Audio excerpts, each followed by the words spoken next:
দিলশাদ ধরফরিয়ে উঠে বসল। পুরো রুম অন্ধকারে তলিয়ে আছে। হঠাৎ ঘুম ভাঙার দিন না রাত সে বুঝে উঠতে পারল না। সে কিছুক্ষণ ঝিম মেরে বসে রইল। তার ঘোর কাটল কলিং বেলের শব্দে। ও আচ্ছা, হঠাৎ ঘুম ভাঙার তাহলে এই কারণ। সাথে সাথে বিরক্তিতে তার চোখ মুখ কুঁচকে গেল। দুপুরের পর থেকেই বৃষ্টি। এই ঝড় বৃষ্টি মাথায় করে এই ভোর সন্ধ্যায় কে আসলো? আর সবচেয়ে বড় কথা, বাসায় সে একা। ঠিক একা না, তিহাও আছে। তিহা তার খালাতো বোন। তবে 8 বছরের মেয়ে থাকা আর না থাকা একই কথা। আব্বুর শরীরটা ভালো যাচ্ছে না, তাই আম্মু ডাক্তারের কাছে নিয়ে গেছে। ডাক্তার বসবে সন্ধ্যায়, সিরিয়াল দেওয়া। ঝড় বৃষ্টি থেকে আম্মু একটু আগে আগেই বের হয়েছে। আসতে রাত হবে, তাই যা হওয়ার হোক, সে এখন দরজা খুলবে না। সে হাতে মোবাইল খুঁজে বের করলো। এই ঝড় বৃষ্টির মধ্যে কারেন্ট কখন আসে কে জানে। সে আলো জ্বালালো। জ্বালাতেই নিজের দিকে তাকিয়ে নিজেই লজ্জা পেয়ে গেল।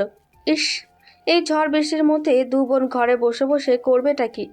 তাই টাইম পাসের জন্য দিলশাদ নিজে শাড়ি পরেছে, তিহাকেও পরিয়েছে এবং ইচ্ছে মতো সাজিয়েও দিয়েছে। তিহার অবশ্য সাজুগুজুর খুব শখ। তারপরে দুজনে নুডলস রান্না করে ছোটোখাটো পার্টি করেছে। তারপর খেয়ে দিয়ে গল্প করতে করতে কখন যে ঘুমিয়ে গেছে বুঝতেই পারেনি। আর এই ঘুমের মধ্যে শাড়ির দফা রফা হয়েছে। শুধু যে শাড়ি তা নয়, পেটিকোটও দুমড়ে মুচড়ে কুণ্ডলি পাকিয়ে বিপদসীমার কাছাকাছি চলে এসেছে। এই জন্য সে ঢিলেঢালা কিছু পরে, কখনো ঘুমায় না। ভাগ্যিস অন্ধকার ছিল। সে উঠে দাঁড়ালো। দাঁড়াতেই আবার কলিং বেল বাজলো।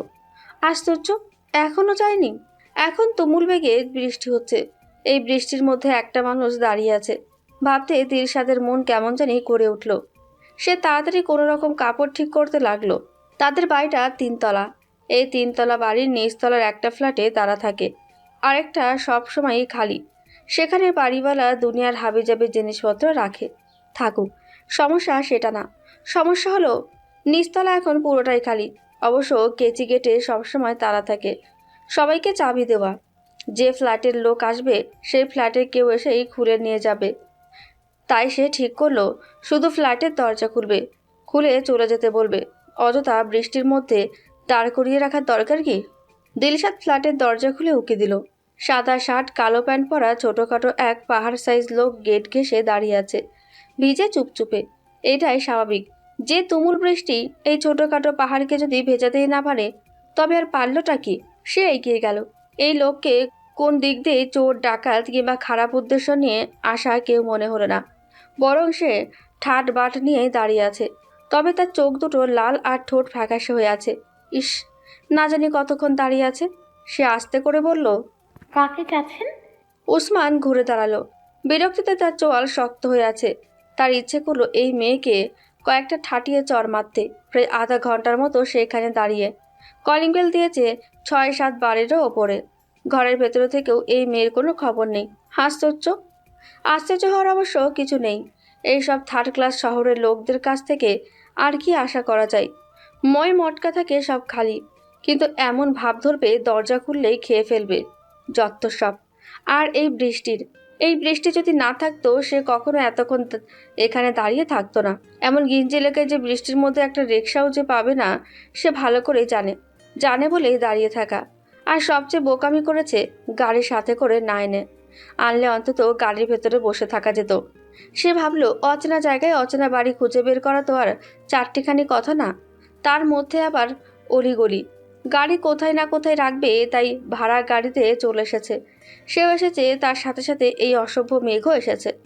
তা না হলে গাড়ি থেকে নামার সাথে সাথেই বৃষ্টি শুরু হবে কেন? তার বৃষ্টি একদম অপছন্দ। শুধু তার না, তার শরীরেরও। পানি মাথায় পড়লেই জ্বর। আর আজ তো কি হবে কে জানে। সে দাঁতে দাঁত চেপে বলল, এটা কি রাজ্জাক সাহেবের বাসা? দিলশাদ ওপর নিচে মাথা দোলালো, সাথে আস্তে করে চোখের আড়ালে আঁচল টেনে পেট ঢাকার চেষ্টা করলো। সে তাড়াতাড়িতে কুচি কুচেছে কিভাবে কে জানে। 3 মাসের পেটের মতো উঁচু হয়ে আছে। ধুর, অন্ধকারে ভালোভাবে খেয়ালই করেনি। আমি তার বড় মেয়ের দেবর, তার সাথে একটু কথা বলার ছিল। সে কি বাসায় আছে? দিলশাদ রীতিমতো ঝটকা খেলো। আপুর দেবর এখানে কেন? সাথে সাথে মনে ভয় হলো, আপু ঠিক আছে তো? লাস্টবার আপুর সাথে কবে কথা হয়েছে সে ঠিক মনে করতে পারল না। 1 মাস, নাকি তারও বেশি। আসলে সে তো আপুকে কখনো ফোন দেয় না। আপুই মাঝে মাঝে দেয়। সে দেওয়া যে এতদিন হয়েছে সে বুঝতেও পারেনি। অবশ্য না বোঝারও কিছু নেই, যা হচ্ছে তা সব আপুর জন্যই। একদিন ভার্সিটির কথা বলে আপু গায়েব, তার আর কোনো খবর নেই। বাসার কি যে অবস্থা, মার অবস্থা খারাপ, বাবার মুখের দিকে তাকানো যায় না। এর মধ্যে থানায় দৌড়াদৌড়ি, তবে কোনো খবর নেই।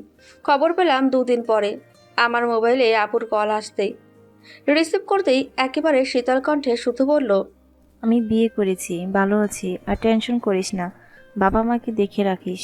কষ্টের এক সাগরে ফেলে দেখে রাখার কথা বলা হাস্যকর। অন্তত সেই দিন দিলশাদের তাই মনে হলো। তার গায়ে হওয়াতে বাবা মা যতটুকু ভেঙে পড়েছিল তার চেয়ে 1000 গুণ ভেঙে পড়ল তার এই কলে। সেদিন আমার প্রথম মনে হলো আপু স্বার্থপর, অনেক অনেক স্বার্থপর। শুধু নিজের দিকটাই দেখেছে।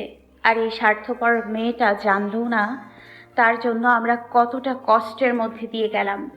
বাবা মার চেয়েও আমি আপুকে বেশি ভালোবাসতাম। আর তো কোনো ভাই বোন নেই, শুধু একটা বড় বোন। ভালো না বেসে যায়। সেই আপু কিভাবে দুদিনের ভালোবাসার কাছে আমাদের তুচ্ছ করে ফেললো, কিভাবে?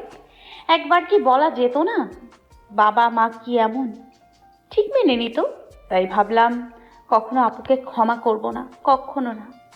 বলা যত সহজ, করা অবশ্য তত সহজ না। 1 বছর আপুর সাথে কোনো যোগাযোগ ছিল না, থাকার অবশ্য কারণও নেই। আপু কাকে ভালোবাসতো, কার সাথে চলে গেছে, এখন কোথায় আছে, তার কিছুই আমরা জানতাম না। জানার অবশ্য চেষ্টাও করিনি। কি হবে জেনে? সে তার রাস্তা নিজে খুঁজে নিয়েছে, তাই যেখানেই থাকুক ভালো থাকুক। তারপর একদিন তার ফোন আসলো আমার কাছেই। বাবা মার কাছে দেয়ার কি আর মুখ আছে? আমি ফোন ধরে কিছুই বলতে পারলাম না। তবে একটা জিনিস বুঝলাম, ভালোবাসার মানুষদের ঘৃণা করা সহজ ব্যাপার না। তারপর থেকেই মাঝে মাঝে তার ফোন দেয়া শুরু হলো। সেই দেয়া অবশ্য বেশিক্ষণ স্থায়ী হতো না। হতো কিভাবে? নিজে থেকে কিছুই বলতাম না, আবার কেটে দিতেও পারতাম না। সে যা জিজ্ঞেস করতো হুঁ হাঁ করে উত্তর দিতাম, এই যা। আমি কখনো তার বর বা শ্বশুর বাড়ি সম্পর্কে কিছু জিজ্ঞেস করিনি। সেও আগ বাড়িয়ে কখনো কিছু বলেনি। এভাবেই চলছিল। সে ভালো ছিল তার মতো, আমরা আমার মতো। তবে আজ কি হলো? উসমানের বিরক্তি এবার আকাশ ছিল। শুধু বিরক্ত না, তার শরীরেরও তাপমাত্রাও। তার এখন মাথা ঘুরছে। সে তার বিরক্ত আর তাপমাত্রা চেপে গলা খেকারি দিল। এই মেয়ে মূর্তির মতো দাঁড়িয়ে আছে কেন কে জানে। ঠেকারির শব্দে দিলশাদে ঝটকা কাটলো। কাটতেই সে তড়িৎ গতিতে ভেতরে গেল। গেটের চাবি দরকার। দিলশাদ যে স্পিডে ভেতরের কাছে সেই স্পিডে আবার ফিরে এসেছে। এসে তাড়াতাড়ি গেট খুললো। খুলে আস্তে করে বলল, আপনি ভেতরে আসুন, বাবা বাসায় নেই, তবে এসে পড়বে। উসমান কিছু বলল না। মেয়েটাকে অসহ্য লাগছে। তার সবচেয়ে বড় কথা, এমন অবস্থায়ও দৌড়াদৌড়ি করছে। মেয়েটা কি জানে না এমন অবস্থায় দৌড়াদৌড়ি ঠিক না? অবশ্য এই মেয়ের আর দোষ দিয়ে লাভ কি? তাদের নিজের বাসায় নিজেদের চোখের সামনে থেকে এত বড় বোনেরই যা অবস্থা, পুরো বাড়ি ভয়ে তটস্থ হয়ে থাকে। সে আর কিছু ভাবলো না। অবশ্য ভাবার মতো অবস্থা তার নেইও। সে ধীরে ধীরে ভেতরে আসলো। তার অবস্থা খারাপ, শুধু খারাপ না, অনেক খারাপ। সে ঘোলা ঘোলা চোখে আশপাশে একবার তাকালো। জ্বর আর মোবাইলে অল্প আলোতে সে রুমের আগামাথা কিছুই বুঝতে পারল না। তবে সামনে সোফা পেয়ে ভেজা শরীর নিয়ে সেখানেই বসে পড়ল। বসতে আস্তে আস্তে তার শরীর নিস্তেজ হতে লাগলো। চোখ বন্ধ করে উসমান কিছুক্ষণ চুপচাপ বসে রইল। জ্বর নেই, তবে শরীর দুর্বল। সে চোখ খুলল। তার সামনে 8-9 বছরের এক মেয়ে। কে এই মেয়ে সে জানে না, তবে চোখ খুলে সে এই মেয়েকে দেখেছে, যে কিনা অতি আগ্রহে টুকটুক করে তাকে দেখছে। সে আশেপাশে একবার তাকালো। কটা বাজে এখন? সে কাল রাতে রুমের আগামাথা কিছু বুঝতে না পারলেও এখন ঠিকই দেখলো। টিপটপ করে গোছানো ছোট্ট একটা ডাইনিং রুম। এক পাশে 2টা বেডরুম, অন্য পাশে কিচেন আর বাথরুম। ফ্ল্যাট বাসায় অবশ্য এর চেয়ে বেশি কিছু আশা করা যায় না। সে একটু নড়েচড়ে বসে কপালে আঙুল ছোয়ালো। মাথা ভার হয়ে আছে। তুমি ঠিক আছো? উসমান মাথা তুলল। মধ্যবয়সী এক লোক দাঁড়িয়ে আছে। এটা যে ভাবির বাবা সে বুঝতে পারল না। ভাবির চেহারার সাথে মিল নেই, তবে ওই মেয়েটার সাথে আছে। কি যে নাম ভাই বলেছিল, তবে সে এখন মনে করতে পারল না। নাম মনে না হলেও কাল রাতের কথা ঠিকই তার মনে পড়ল। সে জ্বরে নিস্তেজ হলেও পুরোপুরি জ্ঞান হারায়নি। তার অস্বস্তি হতে লাগলো, তবে সে বুঝতে দিল না। সে হালকা হেসে উঠে দাঁড়াতে চাইল। হাজার হলো মুরব্বী মানুষ, সালামও দেওয়া দরকার। তবে সব কেমন জানি জট পাকিয়ে গেছে। না না, উঠতে হবে না, বসো। বলে রাজদাক সাহেব ও অন্য পাশে বসলেন। তার নিজেরও একটু অস্বস্তি হচ্ছে। যেখানে মেয়েই পর সেখানে বাকি সম্পর্কগুলো বেমানান। তবে হঠাৎ করে আসার কারণ সে বুঝতে পারছে না। কাল রাতে দিলশাদ ফোন দিল। ঝড় বৃষ্টির জন্য তা কথা তেমন বোঝা গেল না, তবে বুঝতে পারলো কেউ এসেছে। তাদের তাড়াতাড়ি বাসায় আসতে বলছে। এই ঝড় বৃষ্টির মধ্যে কি আর চাইলেই তাড়াতাড়ি আসা যায়? তাদেরও আস্তে আস্তে দেরি হলো। এসে দেখে এই ছেলে জ্বরে প্রায় বেহুশ হয়ে আছে। দিলশাদ অবশ্য তার সর্বোচ্চ চেষ্টা করেছে। এই মেয়েটা তার ভারী লক্ষ্মী। কখন কি করতে হবে এই মেয়েকে কখনো বলে দিতে হয় না, আর যা করবে একেবারে মন থেকেই করবে। উসমান হালকা মাথা দোলালো, তবে কিছু বলল না। তার গায়ে ফুল তোলা মেয়েদের চাদর, চাদরটা কার সে বুঝতে পারছে। সে সেটা ঠিক করে গায়ে জড়িয়ে বসলো, কারণ তার গায়ে প্যান্ট থাকলেও শার্ট নেই। মেয়েটা শার্ট খুলেছে, তবে সম্ভবত প্যান্টে হাত দেওয়ার মতো সাহস করে উঠতে পারেনি। তবে ব্রেন ব্যবহার করেছে সর্বোচ্চ। তার নিচের অংশ কাঁথা দিয়ে পেঁচিয়ে মারমেডের লেজ বানিয়ে রেখেছে, যাতে কাঁথা প্যান্ট থেকে পানি শুষে নিতে পারে। এরকম ইউনিক আইডিয়া মেয়েদের মাথা থেকেই আসা সম্ভব। সে মনে মনে বড় একটা শ্বাস ফেলল। শ্বাস ফেলতেই একটা মুখ তার চোখের সামনে ভাসল। নির্বিকার, শান্ত, শীতল একটা মুখ, একদম কাছে। পরম যত্নে তার মাথায় জল পড়তে দিচ্ছে। এভাবে শেষবার কে তার যত্ন করেছে সে মনে করতে পারল না। তার অস্বস্তি আরও বাড়তে লাগলো। এরকম ঝামেলায় পড়বে জানলে আসতোই না। শুধু ভাইয়ের জন্য আসা, তা না হলে তোমার বউ, তোমার শ্বশুরবাড়ি ঝামেলা পাকিয়েছ তুমি, আমার কিসের ঠেকা? তোমার নামটা জানো কি? ওসমান। নারায়ণগঞ্জ প্রথম এসেছো? না, তবে এই দিকটাই প্রথম। ও, তোমরা থাকো কোথায়? বলেই রাজ্জাক সাহেবের মনটা খারাপ হয়ে গেল। মেয়ের বিয়ে হয়েছে 2 বছরের ওপরও, অথচ তারা জানেই না মেয়ের শ্বশুরবাড়ি কোথায়। উসমান রাজ্জাক সাহেবের মনের অবস্থা বুঝতে পারল। না বোঝার অবশ্য কিছু নেই। এইসব ভাইয়ের জন্য। এরা জানে না ভালোবাসা হয়তো দুপক্ষের পক্ষ থেকেই ছিল, তবে বিয়েটা হয়েছিল জোর জবরদস্তি। রায়বাজার। রাজ্জাক সাহেব ভ্রু কুঁচকাল। এটা কোথায়? ঢাকার মধ্যেই। কোন থানায় পড়েছে এটা? নবাবগঞ্জ। ও আচ্ছা, নবাবগঞ্জ। এই জায়গার কথা অবশ্য শুনেছি, নবাবদের এলাকা। উসমান হাসলো, তবে কিছু বলল না। তখনই খাদিজা আসলো বিরস মুখে। উসমানের দিকে তাকিয়ে নিরসভাবে বলল, তুমি বরং ফ্রেশ হয়ে নাও, যা বলার নাস্তা খাওয়ার পরে শোনা যাবে। এই তিহা, যা ভাইয়া শার্টটা নিয়ে আয়, আর দিলশাদকেও ডেকে তুল। আর কত ঘুমাবে? উসমান উঠে দাঁড়ালো। সত্যি তার ফ্রেশ হওয়া দরকার। সে এগিয়ে গেল, তবে তার মাথায় একটা নাম ঘোরপাক খেতে লাগলো, দিলশাদ। খাবার টেবিলে তেমন আর কথা হলো না। রাজ্জাক সাহেব, উসমান আর ওই পিচ্চি মেয়ে চুপচাপ নাস্তা শেষ করলো। খাদিজা বেগম চুপচাপ এটা সেটা এগিয়ে দিলেন। এই মহিলার মুখ দেখেই উসমান বুঝতে পারল এখানে আসায় লাভ তেমন হবে না। সে অবশ্য ভাইকে আগেই বলেছিল যে আমাকে না পাঠিয়ে বরং নিজে যাও, তাহলে হয়তো তারা কিছুটা হলেও সহজভাবে নেবে। তবে সবচেয়ে ভালো হতো বাবা আসলে। তবে দুনিয়াটা উল্টে গেলেও সে আসবে না, কারণ তিনি এই বিয়ে মেনে নিতেই পারেননি। শুধু ভাইয়ের জন্য কিছু বলেন না। নাস্তা শেষে আবার তারা ড্রয়িং রুমে এসে বসলো। বসতেই উসমান ঝটকা খেলো দিলশাদকে দেখে। দিলশাদের গায়ে 3 পিস, ঘুম থেকে ওঠার কারণে চোখ মুখ ফুলে আছে। আর সবচেয়ে বড় কথা, পেটের উঁচু ভাব নেই। পেটে পিঠে 3 পিস আটসাটভাবে লেগে আছে, আর তাকে দেখে লাগছে একদম বাচ্চা মেয়ের মতো। সে হতভম্ব হয়ে গেল। কালকে দেখা নারীর সাথে এই মেয়ের কোনো মিল নেই। দিলশাদ ভ্রু কুঁচকাল। লোকটা যে তাকে দেখে ঝটকা খেয়েছে সে ঠিক বুঝলো, কিন্তু কেন সেটা বুঝতে পারল না। আজব এক লোক, এক বাসায় এসেই কথা নেই বার্তা নেই, বেহুশ। তার এই বেহুশ পাহাড় পর্বতকে নাড়াতে চড়াতে তার শরীরের হাড্ডিগুড্ডি নড়ে চড়ে গেছে। সে ভ্রু কুঁচকেই রাজ্জাক সাহেবের পাশে দাঁড়ালো। উসমান দ্রুত নিজেকে সামলে নিল। এই বাসায় আসা থেকে শুরু করে এই পর্যন্ত সব এমন এলোমেলো হচ্ছে কেন সে বুঝতে পারছে না। অথচ সব কাজ নিখুঁতভাবে করার তার সুনাম আছে। সে নিজেকে ধাতস্থ করে রাজ্জাক সাহেবের দিকে তাকিয়ে বলল, আঙ্কেল, ভাবি অসুস্থ। অসুস্থ মানে সেই রকম কিছু না, মানসিকভাবে অসুস্থ। সে মা হতে চলেছে, বুঝতেই পারছেন এই সময় মেয়েদের অবস্থা কীরকম হয়। তাছাড়া তার প্রেগনেন্সিতে সমস্যাও আছে।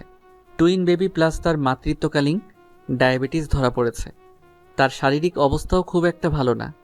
এই সময় শ্বশুরবাড়ির মানুষ হাজার পাশে থাক, তবু বাবার বাড়ির মানুষদের ভরসায় আলাদা। ভাই অবশ্য নিজেই আসতে চেয়েছিল, ভাবির অবস্থা দেখে আর ভরসা পাইনি। তবে ভাই খুব ভয় পাচ্ছে। ভয়েরও অবশ্য কারণ আছে, আমাদের মাও এইরকম এক অবস্থায় মারা যায়। বলেই উসমান থামলো। মায়ের কথা টানতে তার ভালো লাগছে না, তবুও কি করার। এই অবস্থায় ভাবিকে যদি কেউ বোঝাতে পারে তা হলো এই বাসারই কেউ। ভাবি ভাইকে ভালোবাসলেও ভাই বিয়ে করেছিল জোর করে। কী কারণে জোর করতে হয়েছিল সে জানে না, তবে ভাবি বিয়েটা কখনো মন থেকে মেনে নেয়নি, যার কারণে ভাইও হয়ে গেল কঠোর। ভাবির সব সম্পর্ক থেকে তাকে আলাদা করে ফেললো। অযত্নে অবহেলায় ভাবি নিজেকে শেষ করেছে ধীরে ধীরে। এর মধ্যে আবার তার মা হওয়া, তার অবস্থা সত্যি খারাপ। ভাই আর যাই করুক ভাবিকে সত্যিই ভালোবাসে, তাই তো সে এখানে। সে চায় ভাই ভাবি দুজনেই ভালো থাকুক। এদের সম্পর্ক যদি কেউ ঠিক করতে পারে তা হলো ভাবির আপনজন। আর এদেরকে ভাবির কাছ থেকে দূরে রাখা, এটাই ভাইয়ের ছিল সবচেয়ে বড় ভুল। রাজ্জাক সাহেব কিছু বললেন না, সে চুপচাপ উঠে ভেতরে চলে গেলেন। খাদিজা বেগম ফুপিয়ে ফুপিয়ে কাঁদছেন, তবে স্বাভাবিক আছে দিলশাদ, সে এখনো ভ্রু কুঁচকে তাকিয়ে আছে। উসমানের এই প্রথম মনে হলো মেয়েটা অন্যরকম, শুধু অন্যরকম না, দেখতে ফোলা ফোলা টাইপ হলেও আসলে সেরকম না। আর সে 100% শিওর এই মেয়ে কিছু না কিছু একটা ধরে ফেলেছে। উসমান খুব খুব করে একটু কাশলো। মেয়েটা কিছু না করেও কিভাবে যেন তাকে সহজেই এলোমেলো করে দেয়। সে কেসে স্বাভাবিকভাবে বলল, আমাকে যেতে হবে। ঝামেলায় ফেলার জন্য আমি দুঃখিত, তবে ছোট্ট একটা রিকোয়েস্ট। ভাবি, আপনাদের সন্তানেরা হাজার ভুল ভ্রান্তি করলেও সন্তানের বিপদে বাবা মা মুখ ফিরিয়ে থাকতে পারে না। আশা করি আপনারাও রাখবেন না। উসমান উঠে দাঁড়ালো। তার যাওয়া দরকার, এর চেয়ে বেশি আর কি করবে। এদের দিকটাও ভাবতে হবে। এভাবেই তো আর সব ভুলে যেতে পারে না। তাও হতো যদি কোনো মুরব্বী এসে মিটমাটের চেষ্টা করতো। সে বেরোবে এমন সময় দিলশাদ বলল, আর একটু বসুন প্লিজ, আমি আপনার সাথে যাব। আমার রেডি হতে সময় লাগবে না। উসমান অবাক হয়ে ঘুরে দাঁড়ালো। এটা সে আশা করেনি, একদমই না। উসমান সময় দেখলো, প্রায় ঘন্টা হয়ে এলো সে বসে আছে। তার এখন আবার বিরক্ত লাগছে, শুধু বিরক্ত না, সাথে রাগও লাগছে। এই মেয়েকে আবার অসহ্য লাগছে। মনে হচ্ছে উঠে গিয়ে দু গালে দুটো ঠাস ঠাস করে লাগিয়ে দিয়ে বলতে, এই, তোর রেডি হতে সময় লাগবে না, 1 ঘন্টা হয়ে এলো, এখন এই ঘর থেকে ওই ঘরে টুকটুক করে ঘুরে বেড়াচ্ছিস। একবার লাল একবার নীল জামা পরে এমন ভাব নিচ্ছেন বোনের বাড়ি না, যেন ফ্যাশন শো করতে যাচ্ছিস। ফাজিল মেয়ে। 1.5 ইঞ্চি শরীর নিয়ে রেডি হতে এত সময় লাগে? সে মনে মনে হাবিজাবি বললেও ওপরে শুধু হাঁপ ছাড়ল। রাগ তার নাকের ডগায় থাকে। কি কষ্টে যে দমাচ্ছে সেই একমাত্র জানে। মেয়েটা যাওয়ার কথা শুনে সে খুশি হয়েছিল, তবে এখন মনে হচ্ছে আজ তো এক ঝামেলা। তার কাজ আছে, তা তো থাকার কথা ছিল না, কালকে চলে যাওয়ার কথা ছিল। এখন ফোনের ওপর ফোন আসছে। সে ভাইকে মেসেজ পাঠালো, তোমার শ্যালিকা আসছে, একজনকে তো সামলাতে পারো না, এখন ঘরের বাইরের 2 জনের ঠেলা সামলানোর জন্য তৈরি হও। তখনই দিলশাদ তার রুম থেকে বের হলো। ওসমান অবশ্য তাকালো না। এই মেয়ে যতবারই রুম থেকে বের হয়েছে ততবারই ভ্রুকুচকে একবার তার দিকে তাকিয়েছে, এমন ভাব যেন সে পারমাণবিক বোমা তৈরির ফর্মুলা পাছায় চেপে বসে আছে। তাই তাকাক, যত ইচ্ছে তাকাক, ওসমানের কি আসে যায়। 2 দিনের পিচ্ছি এক মেয়ে, নাক টিপলে এখনো দুধ বের হবে, অথচ ভাব তার আকাশ ছোঁয়া। দিলশাদ বাবার রুমে আসলো। রাজ্জাক সাহেব খাটের আধশোয়া হয়ে বসে আছে, তার মুখ বিষণ্ণ। সে বাবার পাশে গিয়ে বসলো, বসে কোমল স্বরে বলল, আমি যাচ্ছি বলে কি তুমি রাগ করেছো আব্বু? না, রাগ করবো কেন? তবে কিছুদিন পরে তোমার এইচএসসি রেজাল্ট আসবে, ভর্তির জন্যও তো প্রস্তুতি নিতে হবে। তুমি জানো আমি লেখাপড়া নিয়ে হেলাফেলা পছন্দ করি না। দিলশাদ হাসলো। আমি কি সেখানে সারা জীবনের জন্য যাচ্ছি নাকি? তবুও প্রভাব তো পড়বে। তবে যার জন্য যাচ্ছ সে কিন্তু আমাদের কথা একবারও ভাবেনি। সে ভাবিনি বলে আমরাও কি ভাববো না? তার মতোই হয়ে যাব। তার মতো হলে তুমি খুশি হবে? রাজ্জাক সাহেব দীর্ঘশ্বাস ফেলে বললেন, আমি তোমাদের সব সময় সব রকমের স্বাধীনতা দিয়েছি, কোথায় কখন কোন ডিসিশন নিতে হবে শিখিয়েছি, কখনো কোনো কিছুর জন্য বাধা দেয়নি। তবুও দীপা এমন কেন করলো? তাহলে ধরে নিতে হবে আমরা পিতামাতা হিসেবে ব্যর্থ। সে তার ভালো মন্দের কথা আমাদের বলতে পারেনি। সেটা তার ব্যর্থতা, তোমাদের না। তোমরা ওয়ার্ল্ডের বেস্ট বাবা মা। রাজ্জাক সাহেব হাসলেন, বিষণ্ণ মাখা মুখে এক টুকরো স্বস্তির হাসি। দিলশাদও হাসলো। হেসে বাবার হাতের ওপরে হাত রাখলো, রেখে মনে মনে সেও দীর্ঘশ্বাস ফেলল। তার মনে এখন আরেক খটকা। লোকটার কথা সে মন দিয়ে শুনেছে, তবে কথার মধ্যে ফাঁক ছিল। আপু ভালোবেসে বিয়ে করেছে, করতেই পারে, আজকাল কমন ব্যাপার। তবে 1 বছর গায়েব থাকবে কেন? আমার বাবা মা এমন কোনো কঠোর পিতামাতা না যে ভয়ে পালিয়ে থাকতে হবে। এসে ক্ষমা চাইলেই মিটমাট হয়ে যেত। এটা আর কেউ না জানুক, আপু জানে। তবে কেন এত লুকোচুরি? আর রইল মানসিক সমস্যা। স্বামী সংসার নিয়ে সুখে থাকলে বাবা মার কাছ থেকে দূরে থাকার জন্য কষ্ট থাকবে, তবে মানসিক সমস্যা হবে না। হবে তখনই যখন সে বিবাহিত জীবনে সুখী থাকবে না, আফসোস হতে থাকবে এই কাজের জন্য। তাহলে ধরে নিতে হবে সে সুখী না। সে এমন অবস্থায় আছে, আসতেও পারছে না, থাকতেও পারছে না। তাহলে সমস্যাটা কোথায়? সাথে তার আফসোস হলো, কেন সে আগে একটু খেয়াল করেনি। কেন সে আপুর সাথে একটু ভালোভাবে কথা বলেনি। হামিদা বানুর কর্কশ বাক্যে দীপার ঘুম ভাগলো। এটা অবশ্য নতুন না, রোজকার রুটিন। একটা মানুষ প্রতিদিন ঘুম থেকে উঠেই কিভাবে এত চিৎকার চেঁচামেচি করতে পারে দীপা বুঝে উঠতে পারে না। হামিদা বানু তার দাদি শাশুড়ি, এই বাসার একমাত্র মাথা। এই মাথা যেই দিকে নড়ে এই বাড়ির বাতাসও সেই দিকেই চড়ে। আর তার একমাত্র সাথী তার মেয়ে রুবিনা ফুপু। সে বিধবা, তার ছেলে মেয়ে আছে, সবার অবস্থায় ভালো, তবুও তিনি বাবার বাড়ি ছাড়তে পারেন না। তার ধারণা তিনি চলে গেলেই এই বাড়ি ভেসে যাবে। দীপা নড়েচড়ে হালকা একটু কাঁধ হলো। তার 8 মাস চলছে, টুইন বেবি। ইদানিং তার রাতে ঘুম হয় না। রাত যত বাড়তে থাকে তার তত অস্থিরতা বাড়তে থাকে। একসময় এমন হয় সে আর নিঃশ্বাস নিতে পারে না। মনে হয় দেয়ালগুলো সব তার দিকে চেপে আসছে। প্রায় আধা রাত পর্যন্ত সে ড্রয়িং রুমে বসে থাকে। এই বাসাটা একতলা। আজকাল যেখানে সবাই ডুপ্লেক্স, থ্রিপ্লেক্স বাড়ি করতে মরিয়া, সেখানে তার শ্বশুরমশাই বিশাল একটা একতলা বাড়ি করেছেন। সেই একতলার বাড়ির মধ্যেখানে বিশাল একটা ড্রয়িং রুম। সেই ড্রয়িং রুমের সামনে কারুকাজ করা বিশাল একটা কাঠের দরজা। সে দরজা খুললে সামনে সুন্দর একটা উঠান। উঠান পেরোলে সোজা রাস্তা, যা এই ড্রয়িং রুম থেকে পুরোটাই দেখা যায়। এই দরজা দীপার জন্য এখন সবসময় আট করে খোলা থাকে, কারণ এই ড্রয়িং রুমে বসে দীপা আধা বেলা আধা রাত পার করে, চুপচাপ একা। এই বাড়ির কাউকে তার সহ্য হয় না, এখন তো আরও না। আর সবচেয়ে বেশি অসহ্য লাগে উমরকে। তবে সে জানে, সে যতক্ষণ এই ড্রয়িং রুমে বসে থাকে সে আশেপাশেই থাকে। রাতে যতক্ষণ জেগে থাকবে সেও জেগে থাকে। দীপার সব অসহ্য হয় না। ঢং ঢং সব ঢং। সে যেমন এই বাড়ির কাউকে দেখতে পারে না, তেমনি তাকেও অনেকে দেখতে পারে না, বিশেষ করে দাদি শাশুড়ি আর ফুপু।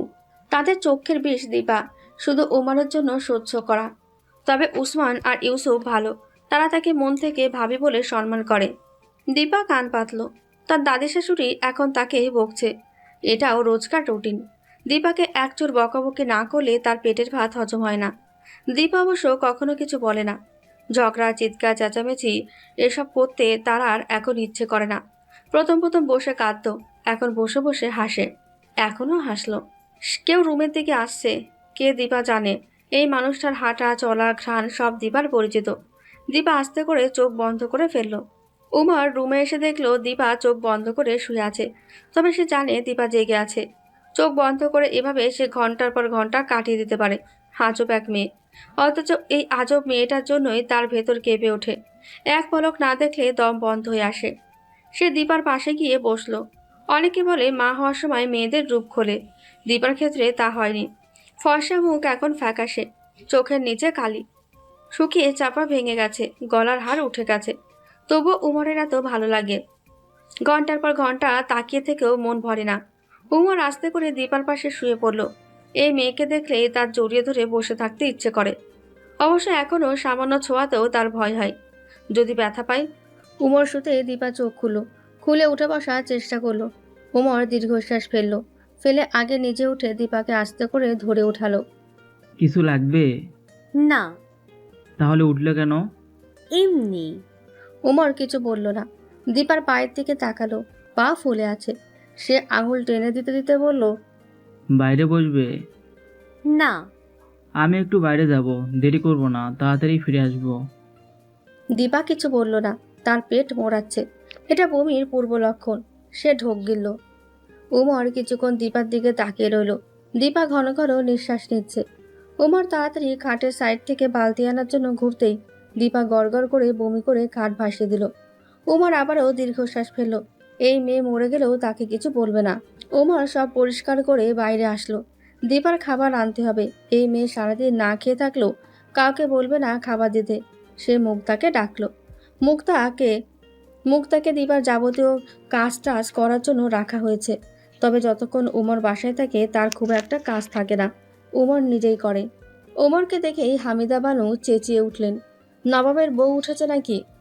ওমর তাকালো, তবে কিছু বলল না। সে কিচেন রুমে গিয়ে মুক্তাকে খাবার নিয়ে যেতে বলল। তারপর হামিদা বানুর সামনে গিয়ে বসে বলল, এখন বলো, কি যেন বলেছিলে? কি বলুম, বাচ্চা আর আমরা পয়দা করি নাই নাকি তোর বউ একলাই পয়দা করছে?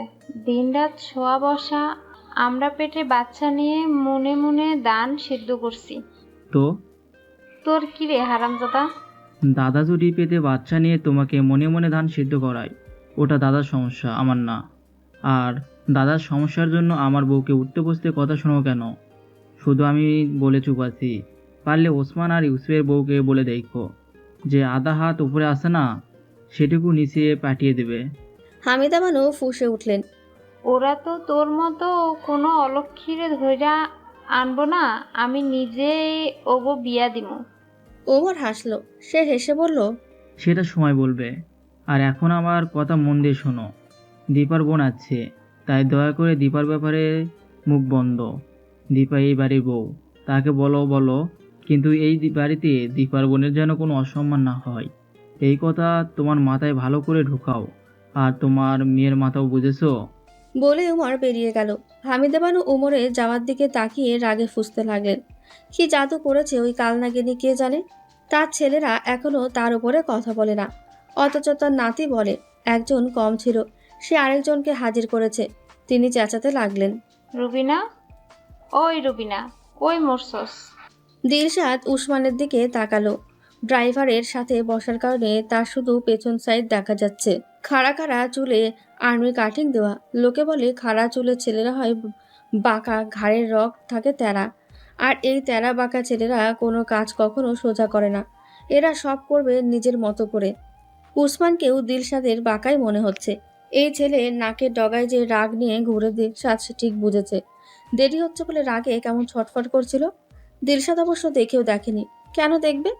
বেটা, তুই এসছিস নিজের ইচ্ছায়, যাবি আমাদের ইচ্ছায়, এত কিসের তাড়া তোর? থাকছিস তো গ্রামে, গ্রামের মোড়ল তুই। এই যে রাত ভোরে সেবা করেছি, একটু বিরক্ত হয়েছি। জীবনে যা করিনি তাই করেছি। তোর মতো পাহাড় পর্বতের শার্ট খুলেছি, রাত ভোরে মাথায় পট্টি দিয়েছি। তুই যে জ্বরের ঘোরে এক পলকে লাল লাল ড্রাকুলা মার্কা চোখে আমার দিকে রাত ভর তাকিয়ে থেকেছিস, আমি তোর চোখ গেলেছি? না, গালিনি তো, বরং ধৈর্য ধরে সেবা করেছি। আর তোর একটা দেরি সহ্য হয় না? মেয়েরা দেরি করবে না তো কে দেরি করবে? বেটারা। এটা মেয়েদের জাতিগত অধিকার, সে অধিকারের জন্য রাগ দেখাস? বেটা খাটাস, তুই যে খাটাস এটা আমার বিন্দু মাত্র সন্দেহ নেই। শুধু খাটাস না, বুইড়া খাটাস। উসমান তখনই পেছনে ফিরল। মেয়েটার অনেকক্ষণ সারা শব্দ নেই। তাদের রওনা দিতে দিতে প্রায় 11টা বেজে গেছে। ঝামেলা তো কম না। অবশ্য রাজ্জাক আঙ্কেলই গাড়ি ঠিক করে দিয়েছেন, সাথে এক গাদা ফলমূল। তার মেয়ে খালি হাতে আরেক মেয়ের শ্বশুরবাড়ি যাবে, এটা হয়তো তিনি মানতে পারবেন না। তবে আন্টি ছিলেন নিশ্চুপ, নির্বিকার। তার মধ্যে আজ কোনো ভাবাবেগ দেখা গেল না। খুবই কঠিন টাইপ মহিলা। এর মতোই হয়তো তার দুই মেয়ে এমন ডেঞ্জারাস হয়েছে। একজন খাচ্ছে ভাইয়ের মাথা, এখন আরেকজন খাচ্ছে তার। সে দিলশাদের দিকে তাকালো। দিলশাদ মূর্তির মতো বসে আছে। এই মেয়ের আবার কি হলো? হঠাৎ হঠাৎ এমন মূর্তির মানবী হয়ে যায় কেন? আপনি ঠিক আছেন? দিলশাদ কিছু বলল না, ওপর নিচে হালকা মাথা ঝাঁকালো। উসমানের হাসি পেল। সে হাসি দমিয়ে কিছুক্ষণ তাকিয়ে রইল। মাথায় পনিটেল করা, কানে ছোট্ট সোনার দুল, গায়ে হালকা গোলাপি থ্রি পিস। এভাবে বসে থাকার কারণে মেয়েটাকে পুতুলের মতো লাগছে। সে ঘুরে সামনে তাকালো। মেয়েটাকে কখনো ম্যাচিওর, আবার কখনো একদম বাচ্চা মনে হয়। কখনো তাকিয়ে থাকতে ইচ্ছে করে, আবার একসময় সহ্যই হয় না। আশ্চর্য। এর কাছ থেকে দূরে থাকতে হবে, অবশ্যই থাকতে হবে। উসমান সিটে গা এলিয়ে দিল। জ্বরের ক্লান্তে এখনো পিছু ছাড়েনি। তখনই দিলশাদ কোমল সুরে বলল, কে কে আছে আপনাদের বাসায়? উসমান হাসলো। এই মেয়ে কথা বলে মাখনের মতো, কিন্তু চোখ দিয়ে বের করে আগুনের ফুলকি। এখনই যদি সে তাকায় দেখা যাবে এই মেয়ে ভ্রুকুচকে ঠোঁট চেপে তীক্ষ্ণভাবে তাকিয়ে আছে, যেন সে বিরাট এক অপরাধ করে ফেলেছে। অথচ গত রাতে মেয়েটার মুখের দিকে তাকিয়েছিল এক পলক, কেন ছিল সে নিজেও জানে না। মেয়েটা মুখ গোমরা করে যখন তার এক একটা করে শার্টের বোতাম খুলছিল, সে কি জানে তখন কি ঝড় হয়েছিল? না, প্রকৃতির ঝড় না, এই এক অন্য ঝড়। যুগ যুগ ধরে প্রত্যেক পুরুষের ভেতরে লুকিয়ে থাকা এক অন্য একটা প্রকৃতি। সেই প্রকৃতিতে ঝড় ওঠে শুধু বিশেষ বিশেষ মানুষের জন্য। তবে তার এই উত্থাল পাথাল ঝড় হলো কেন? নাকি জ্বরের জন্য? অবশ্যই জ্বরের জন্য। তা না হলে কে এই মেয়ে? সে আবারও হাসলো, হেসে বলল, দাদি, বাবা, ফুপু, ভাই, ভাবি আর আমাদের ছোট্ট একটা ভাই ইউসুফ। ভাইয়ার নাম কি? কার ভাইয়া? কার আবার? আপনার? আমার ভাইয়া আপনার কি হয়? দিলশাদ উত্তর দিল না। সে জানালা দিয়ে বাইরে তাকালো। শহর থেকে তারা অনেক আগেই বেরিয়ে এসেছে। এখন দুপাশে যতদূর চোখ যায় বিল আর বিল। কি মনোমুগ্ধকর পরিবেশ, নির্মল বাতাস, তবুও কেমন জানি একটা শূন্যতা। উমর, আমার বড় ভাইয়ের নাম উমর বলেই উসমানও বাইরে তাকালো। তারা দুজন বসেছে গাড়ির সামনে আর পিছনে, তবে একই সাইডে। জানালার বাইরে দৃশ্য একই, তবে একজন দেখল মনোমুগ্ধকর শূন্যতা, আরেকজন দেখল শান্ত, শীতল, কোমল একটা মুখ, যাই সুন্দর প্রকৃতিকে অদৃশ্য করে তার চোখের সামনে ঘুরে ফিরে আসতে লাগলো। দীপা ড্রয়িং রুমে সোফায় এসে বসলো, আর হাতে লেবু পাতা। ইদানিং এই ঘ্রাণ ছাড়া কোনো কিছুরই ঘ্রাণ তার ভালো লাগে না। নাকে গেলেই বমি আসে। তার জন্য উমর আজকাল কোনো পারফিউম গায়ে মাখে না, অথচ পারফিউম দিয়ে গোসল করা তার স্বভাব। সে তো এত কিছু চায়নি। সে এই উমরকে চায়নি, এই টাকা পয়সা আরাম আয়েশ কিছুই চায়নি। শুধু চেয়েছে শুভ্রতম পুরুষের একটুখানি ভালোবাসা। সেটা কি উমর তাকে দিতে পেরেছে? সবাই শুভ্রতম নারী চাই, একটা নারী কি শুভ্রতম পুরুষ চাইতে পারে না? সে পাশে তাকালো। হামিদা বানু বসা। আজ কি রান্না হবে তা না হবে তিনি বলে দিচ্ছেন। বাসায় কেউ আসবে কিনা কে জানে, এক গাদা রান্না বান্নার কথা বলছেন।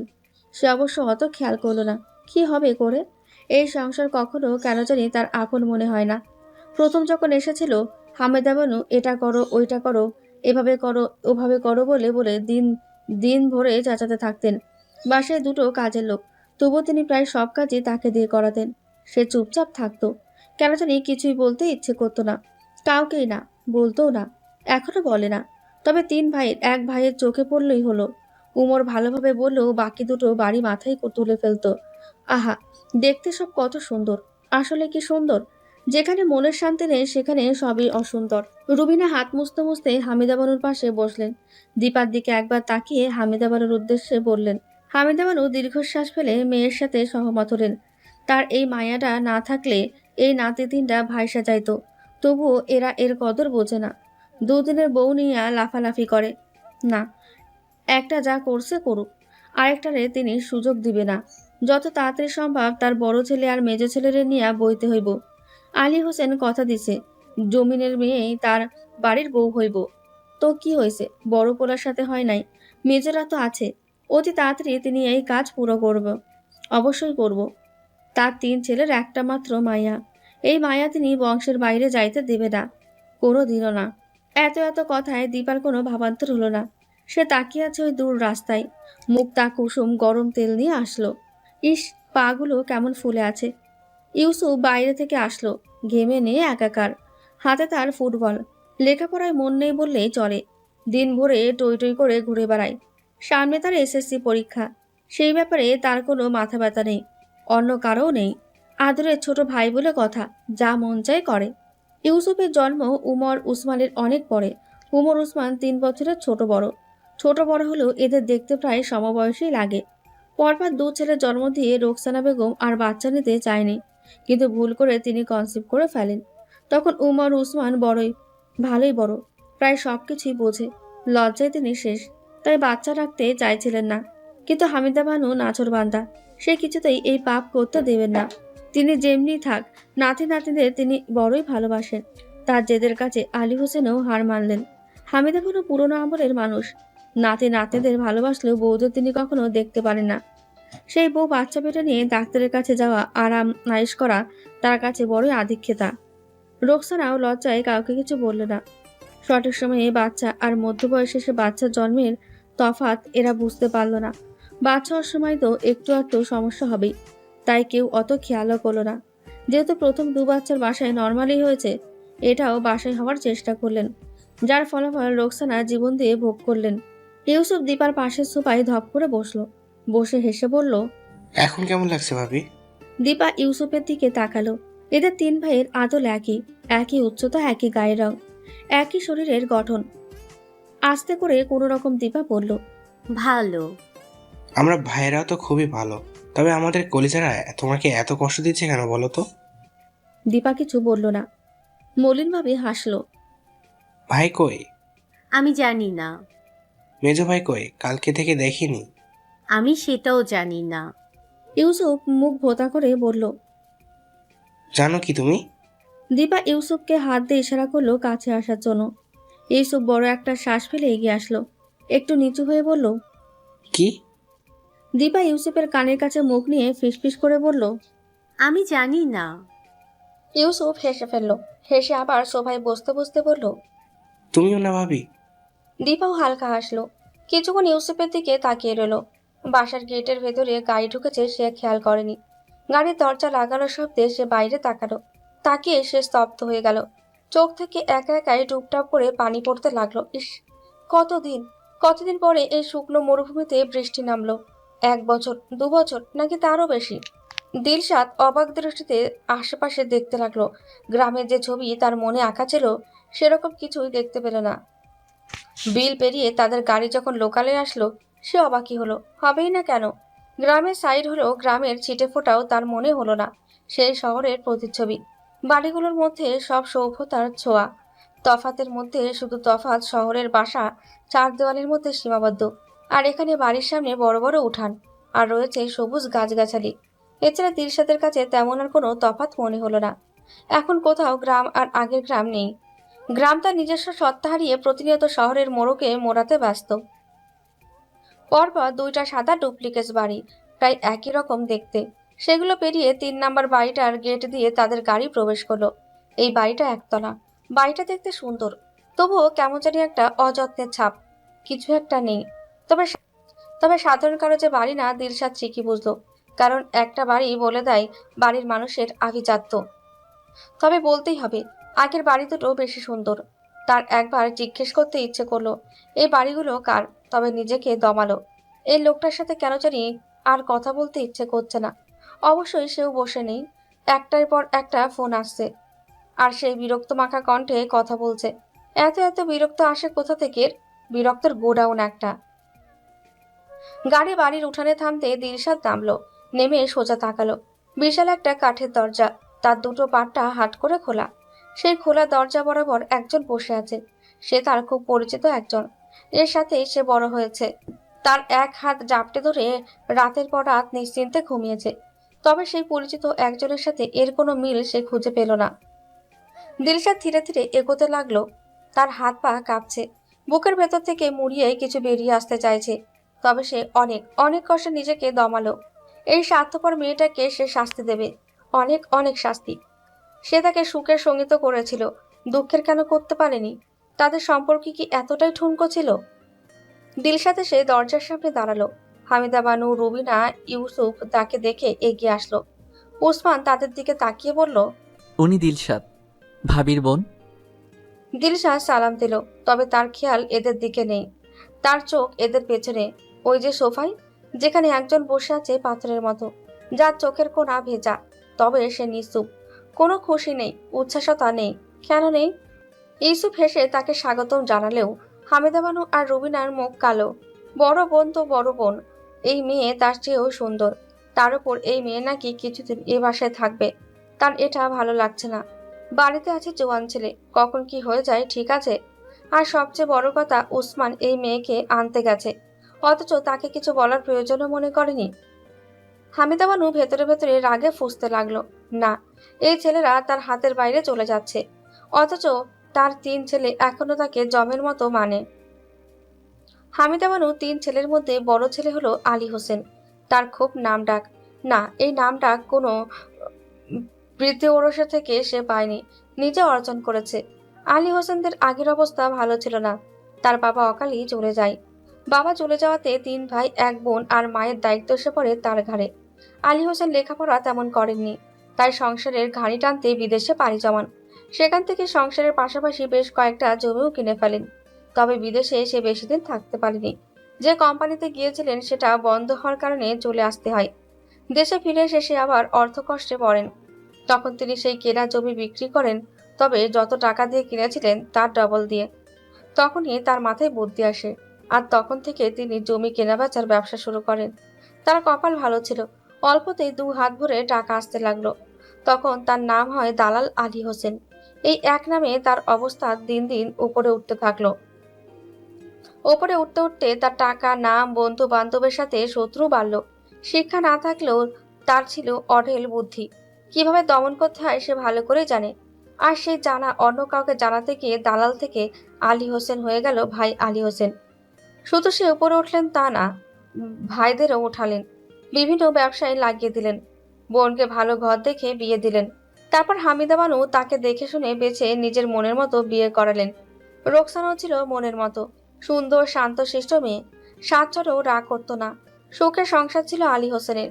তবে রোকসানার মৃত্যু সব ভেঙে চলে দিল। ছোট্ট ইউসুফ আর এই ভাঙা সংসার হামিদা বানু আর রুবিনা আগলে ধরলেন। তবে সমস্যা হলো 1 বছরের মাথায় আলী হোসেন ঘোষণা দিলেন সে আবার বিয়ে করবেন। ইউসুফের জন্যও তো একটা মা দরকার।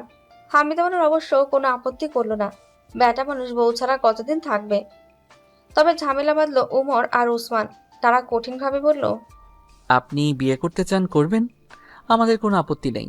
তবে এই ঘর, এই সংসার সব আমাদের মায়ের। এখানে অন্য কাউকে আমরা গ্রহণ করব না। দাদি, ফুপু ইচ্ছে হলে থাকুক, না হলে নাই।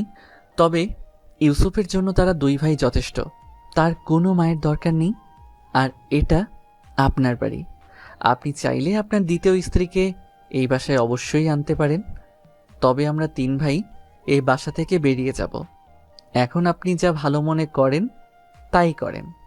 আলী হোসেন এমনি যাই হোক, তিনি তার 3 ছেলেকে খুবই ভালোবাসেন।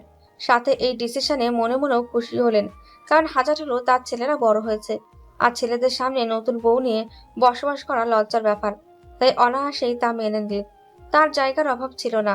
অন্য জায়গায় ঘর তুলে বিয়ে করলেন সাবিহাকে।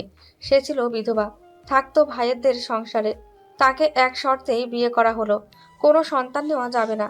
সেও বিনা দ্বিধায় তা মেনে নিলেন। তারপর থেকে এলাকায় আলী হোসেনের বাড়ি 2টো নামে পরিচিত, 1 পুরাতন বাড়ি, 2 নয়া বাড়ি। তিনি নিজে লেখাপড়া জানেন না, তবে 2 ছেলেকে পড়িয়েছেন। তাদের মাথা ছিল ভালো, আগ্রহ ছিল, কখনো তারা তাকে নিরাশ করেনি। ছেলেদের তৈরি করেছেন নিজের মনের মতো। তার এখন বয়স হয়েছে, সবকিছু সামাল দিতে পারেন না, তাই তার জায়গা এখন ধীরে ধীরে উমর নিচ্ছে। আর যত বাকি ব্যবসা সেগুলোর দায়িত্ব ওসমানের। তাদের কপাল তার বাবার মতোই। যখন থেকে 2জন বাবার ব্যবসায় ঢুকেছে, দিন দিন তা ফুলে ফেপে উঠছে। আর এত এত টাকা পয়সা অন্যের মেয়ে সে খাবে, মাতুব্বরি করবে, হামিদা বানু তা মানতে পারে না। তাই তিনি চেয়েছেন তার মেজ ছেলের মেয়ে সুমিকে উমরের বউ বানাতে। সুমি এই গোষ্ঠীর একমাত্র মেয়ে, বাইরে কেন যাবে? তবে তার আশায় পানি ঢেলেছে উমর। আর এখন উসমান। না, উসমান এখনো তেমন কিছু করেনি, তবে করার আগে তিনি লাগাম টানবেন। আর এই দীপার বোনকে অবশ্যই নজরে রাখবেন।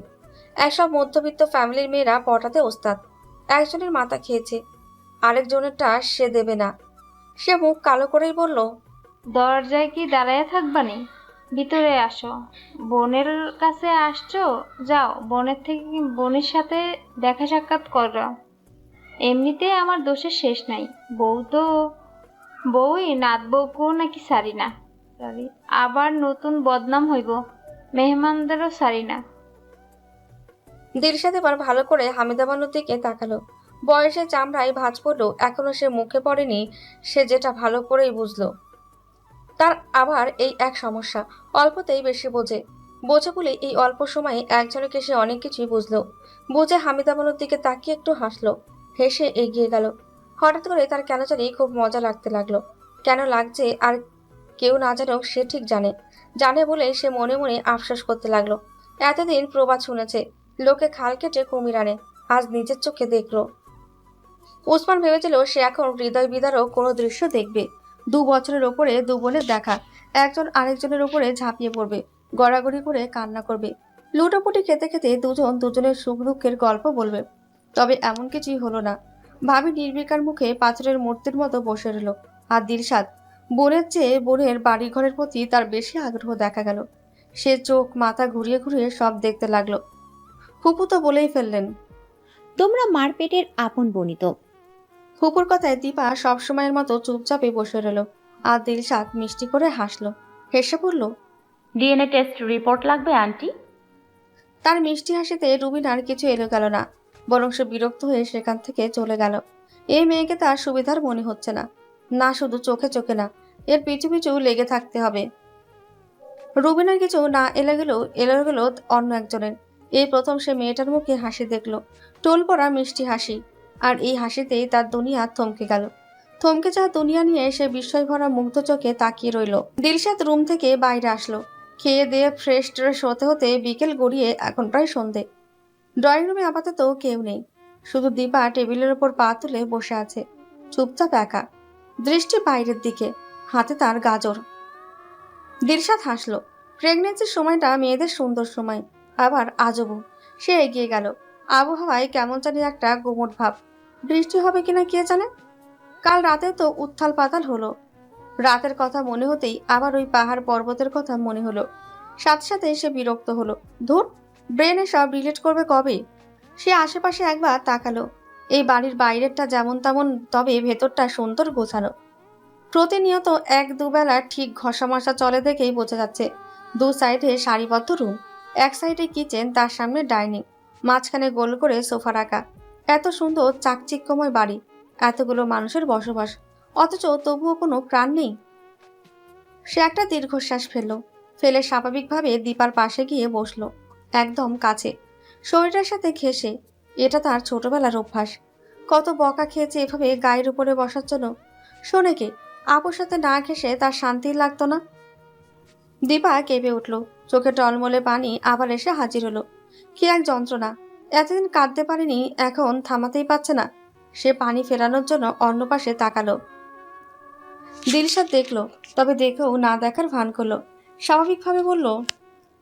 তোমাদের বাড়ির আগে আরো দুটো বাড়ি, খুব সুন্দর, সেগুলো কার আপু? দীপা দিলশাদের দিকে তাকালো, তাকিয়েই মনটা ঘুরে গেল। মনের মধ্যে শান্তির মিষ্টি একটা শীতল হাওয়া বয়ে গেল। ইস, কি মিষ্টি দেখতে হয়েছে মেয়েটা, নাকি তার কাছেই লাগছে। কতদিন পরে দেখা। দীপা হাত উঁচু করে দিলশাদের গালে রাখলো, একদম বাবার কার্বন কপি। লোকে বলে মেয়েরা বাবার মতো দেখতে হলে চাঁদ কপালি হয়, তাদের চাঁদের জ্যোৎস্নার মতো সুখ ছড়িয়ে পড়ে। দিলশাদেরও নিশ্চয়ই হবে। দীপা মনে মনে দীর্ঘশ্বাস ফেলল। আর যাই হোক, তার মতো জানি না হয়। দিলশাদ তার চেয়ে 4 বছরের ছোট। সে যখন মায়ের পেটে, সেই ভাই ভাই করে আম্মুর মাথা খেয়ে ফেলতো। কিন্তু যখন দেখলো বোন, সে যে কি কান্না! প্রথম প্রথম তো সে দেখতেই পারত না, কিন্তু তাকে কাছে পেলেই ওই ছোট্ট হাতে যখন আঙুল টাইট করে ধরে রাখতো, দূরে গেলে চিৎকার করে মাটিতে গড়াগড়ি খেত, তার কি যে ভালো লাগতো। আস্তে আস্তে এই দেখতে না পারা মেয়েটাই হয়ে গেল তার জান, তার একমাত্র কলিজার বোন। আর দিলশাদ, সে তো বড় আপুর ন্যাওটা। এই বড় আপু ছাড়া তার চলতোই না, অথচ কি থেকে কি হয়ে গেল। দিলশাদ তার বাহু দিয়ে হালকা ধাক্কা দিল। কি হলো, বোবা হয়ে গেছো নাকি? কথা বলবে না? এত বড়লোক বাড়ির বউ গরিব ছোট বোনকে বুঝি উত্তর দিতে ইচ্ছে করছে না? ঠিক আছে, না বললে নেই। তুমি ভালো করেই জানো আমিও খুব বেশিক্ষণ কারোর ভাব গণায় ধরি না। দীপা নিঃশব্দে হাসলো, হেসে আস্তে করে বলল। উমরের চাচাদের বাড়ি। উমরকে? এই বাড়ির বড় ছেলে। তুমি কে? আমি দিলশাদের বড় বোন। তাহলে এখানে কি করছো? সাজা কাটছি। কিসের? ভালোবাসার।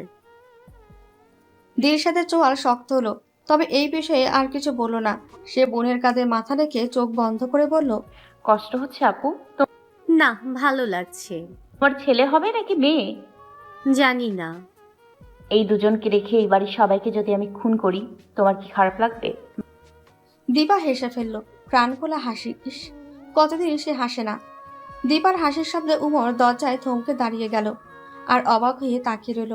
এই হাসি দেখেই উমর পাগল হয়েছিল, অথচ তার জীবনে আসার পরে মেয়েটা হাসাই বন্ধ করে দিয়েছে।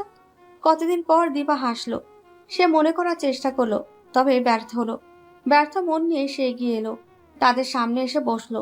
সে বসতেই দীপার মুখ গম্ভীর হয়ে গেল, তবে দিলশাদের কোনো ভাবান্তর হলো না। সে আরো আষ্টেপৃষ্ঠে বোনের হাত জড়িয়ে ধরলো।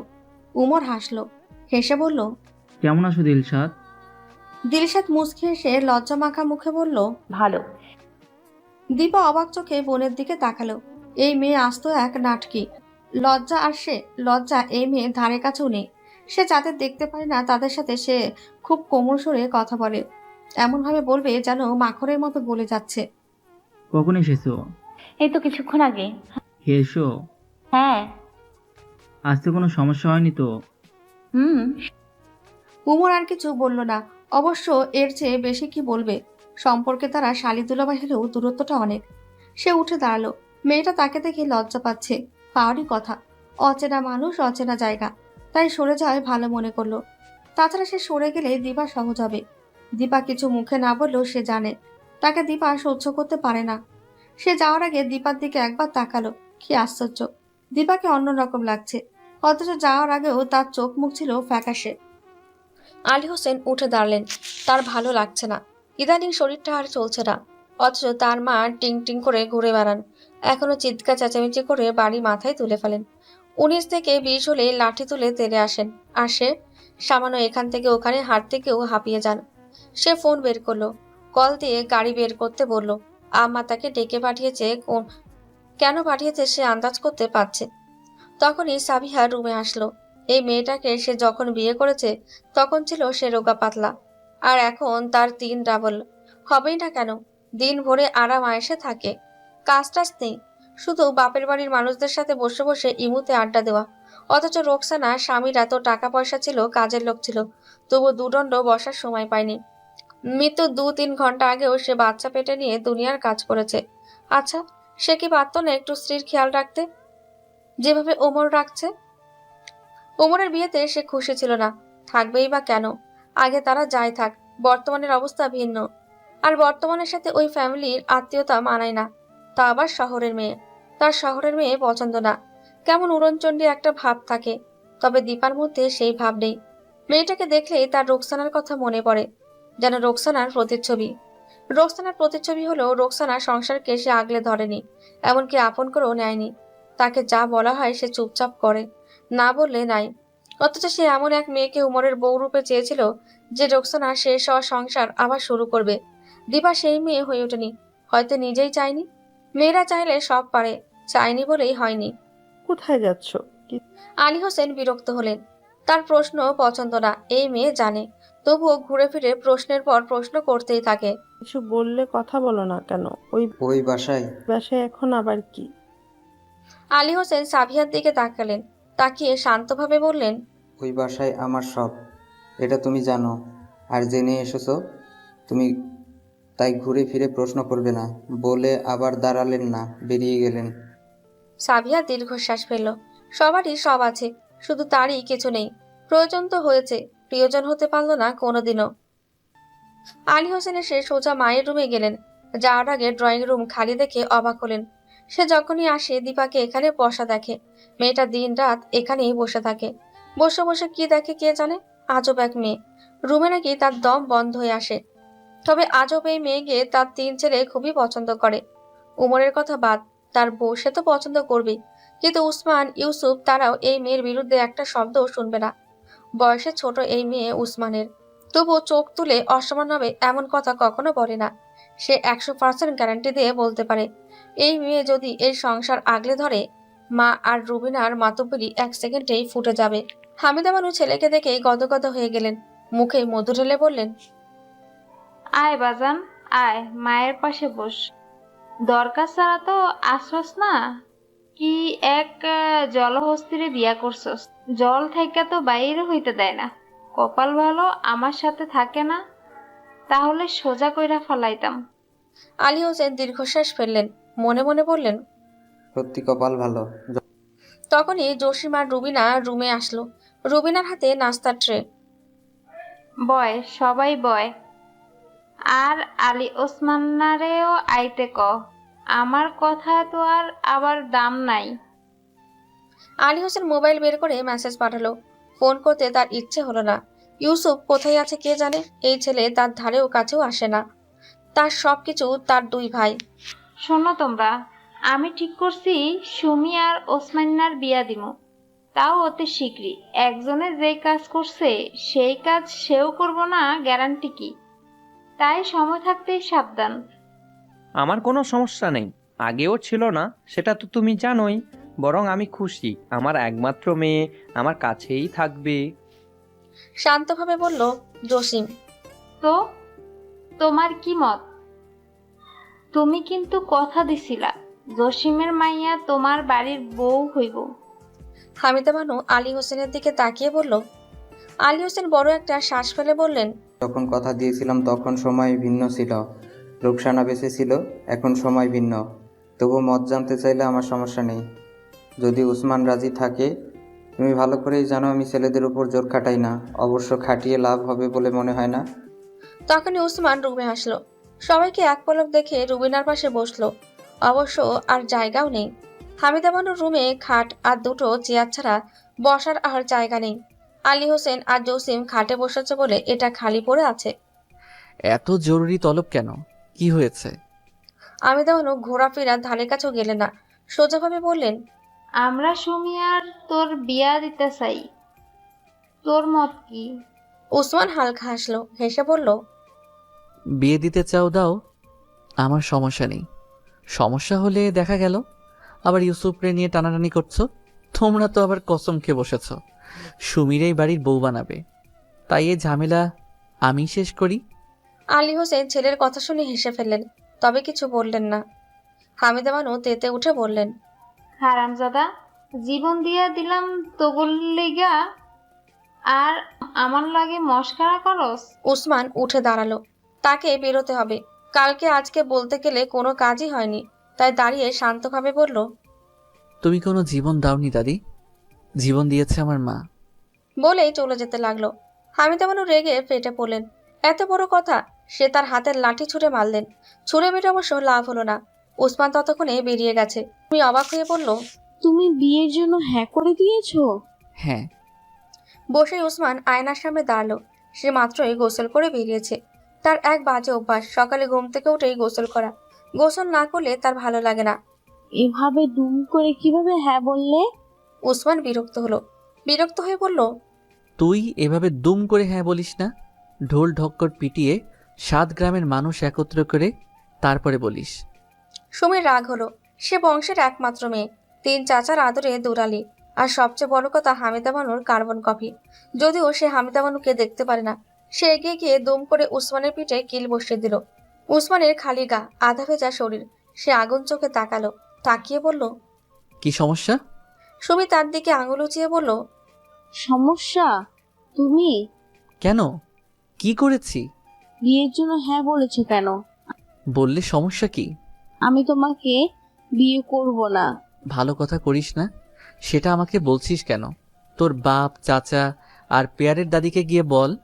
ওই বুড়িকে আমি একদিন ঠিক মালিশ চাপা দিয়ে মেরে ফেলবো, দেখো। যা খুশি কর, তবে আমার রুম থেকে আপাতত বিদায় হ। তখনই দিলশাদ তাদের রুমের সামনে দিয়ে গেল। দুপাশে সারিবদ্ধ রুম হওয়ার কারণে যেতে হলে অন্য রুমের সামনে দিয়ে যেতে হয়। সুমি অবাক হয়ে গেল। এই হরপুরিকে? উসমান গায়ে টি শার্ট দিতে দিতে বলল, ভাবির বোন। মা কবে আসলো? দেখছো, তোমরা আমাকে কেউ বললাও না। এটা বলার কি হলো? সুমি ভেঙচি কাটলো। বেরিয়ে যেতে গিয়ে আবার ফিরে এসে বলল, চোখের সামনে এমন হরপরি দেখে আমাকে বিয়ের জন্য হ্যাঁ বলেছো কেন? উসমান হাসলো, হেসে বলল, কারণ আমি জানি তুই কখনো এই বিয়ে করবি না।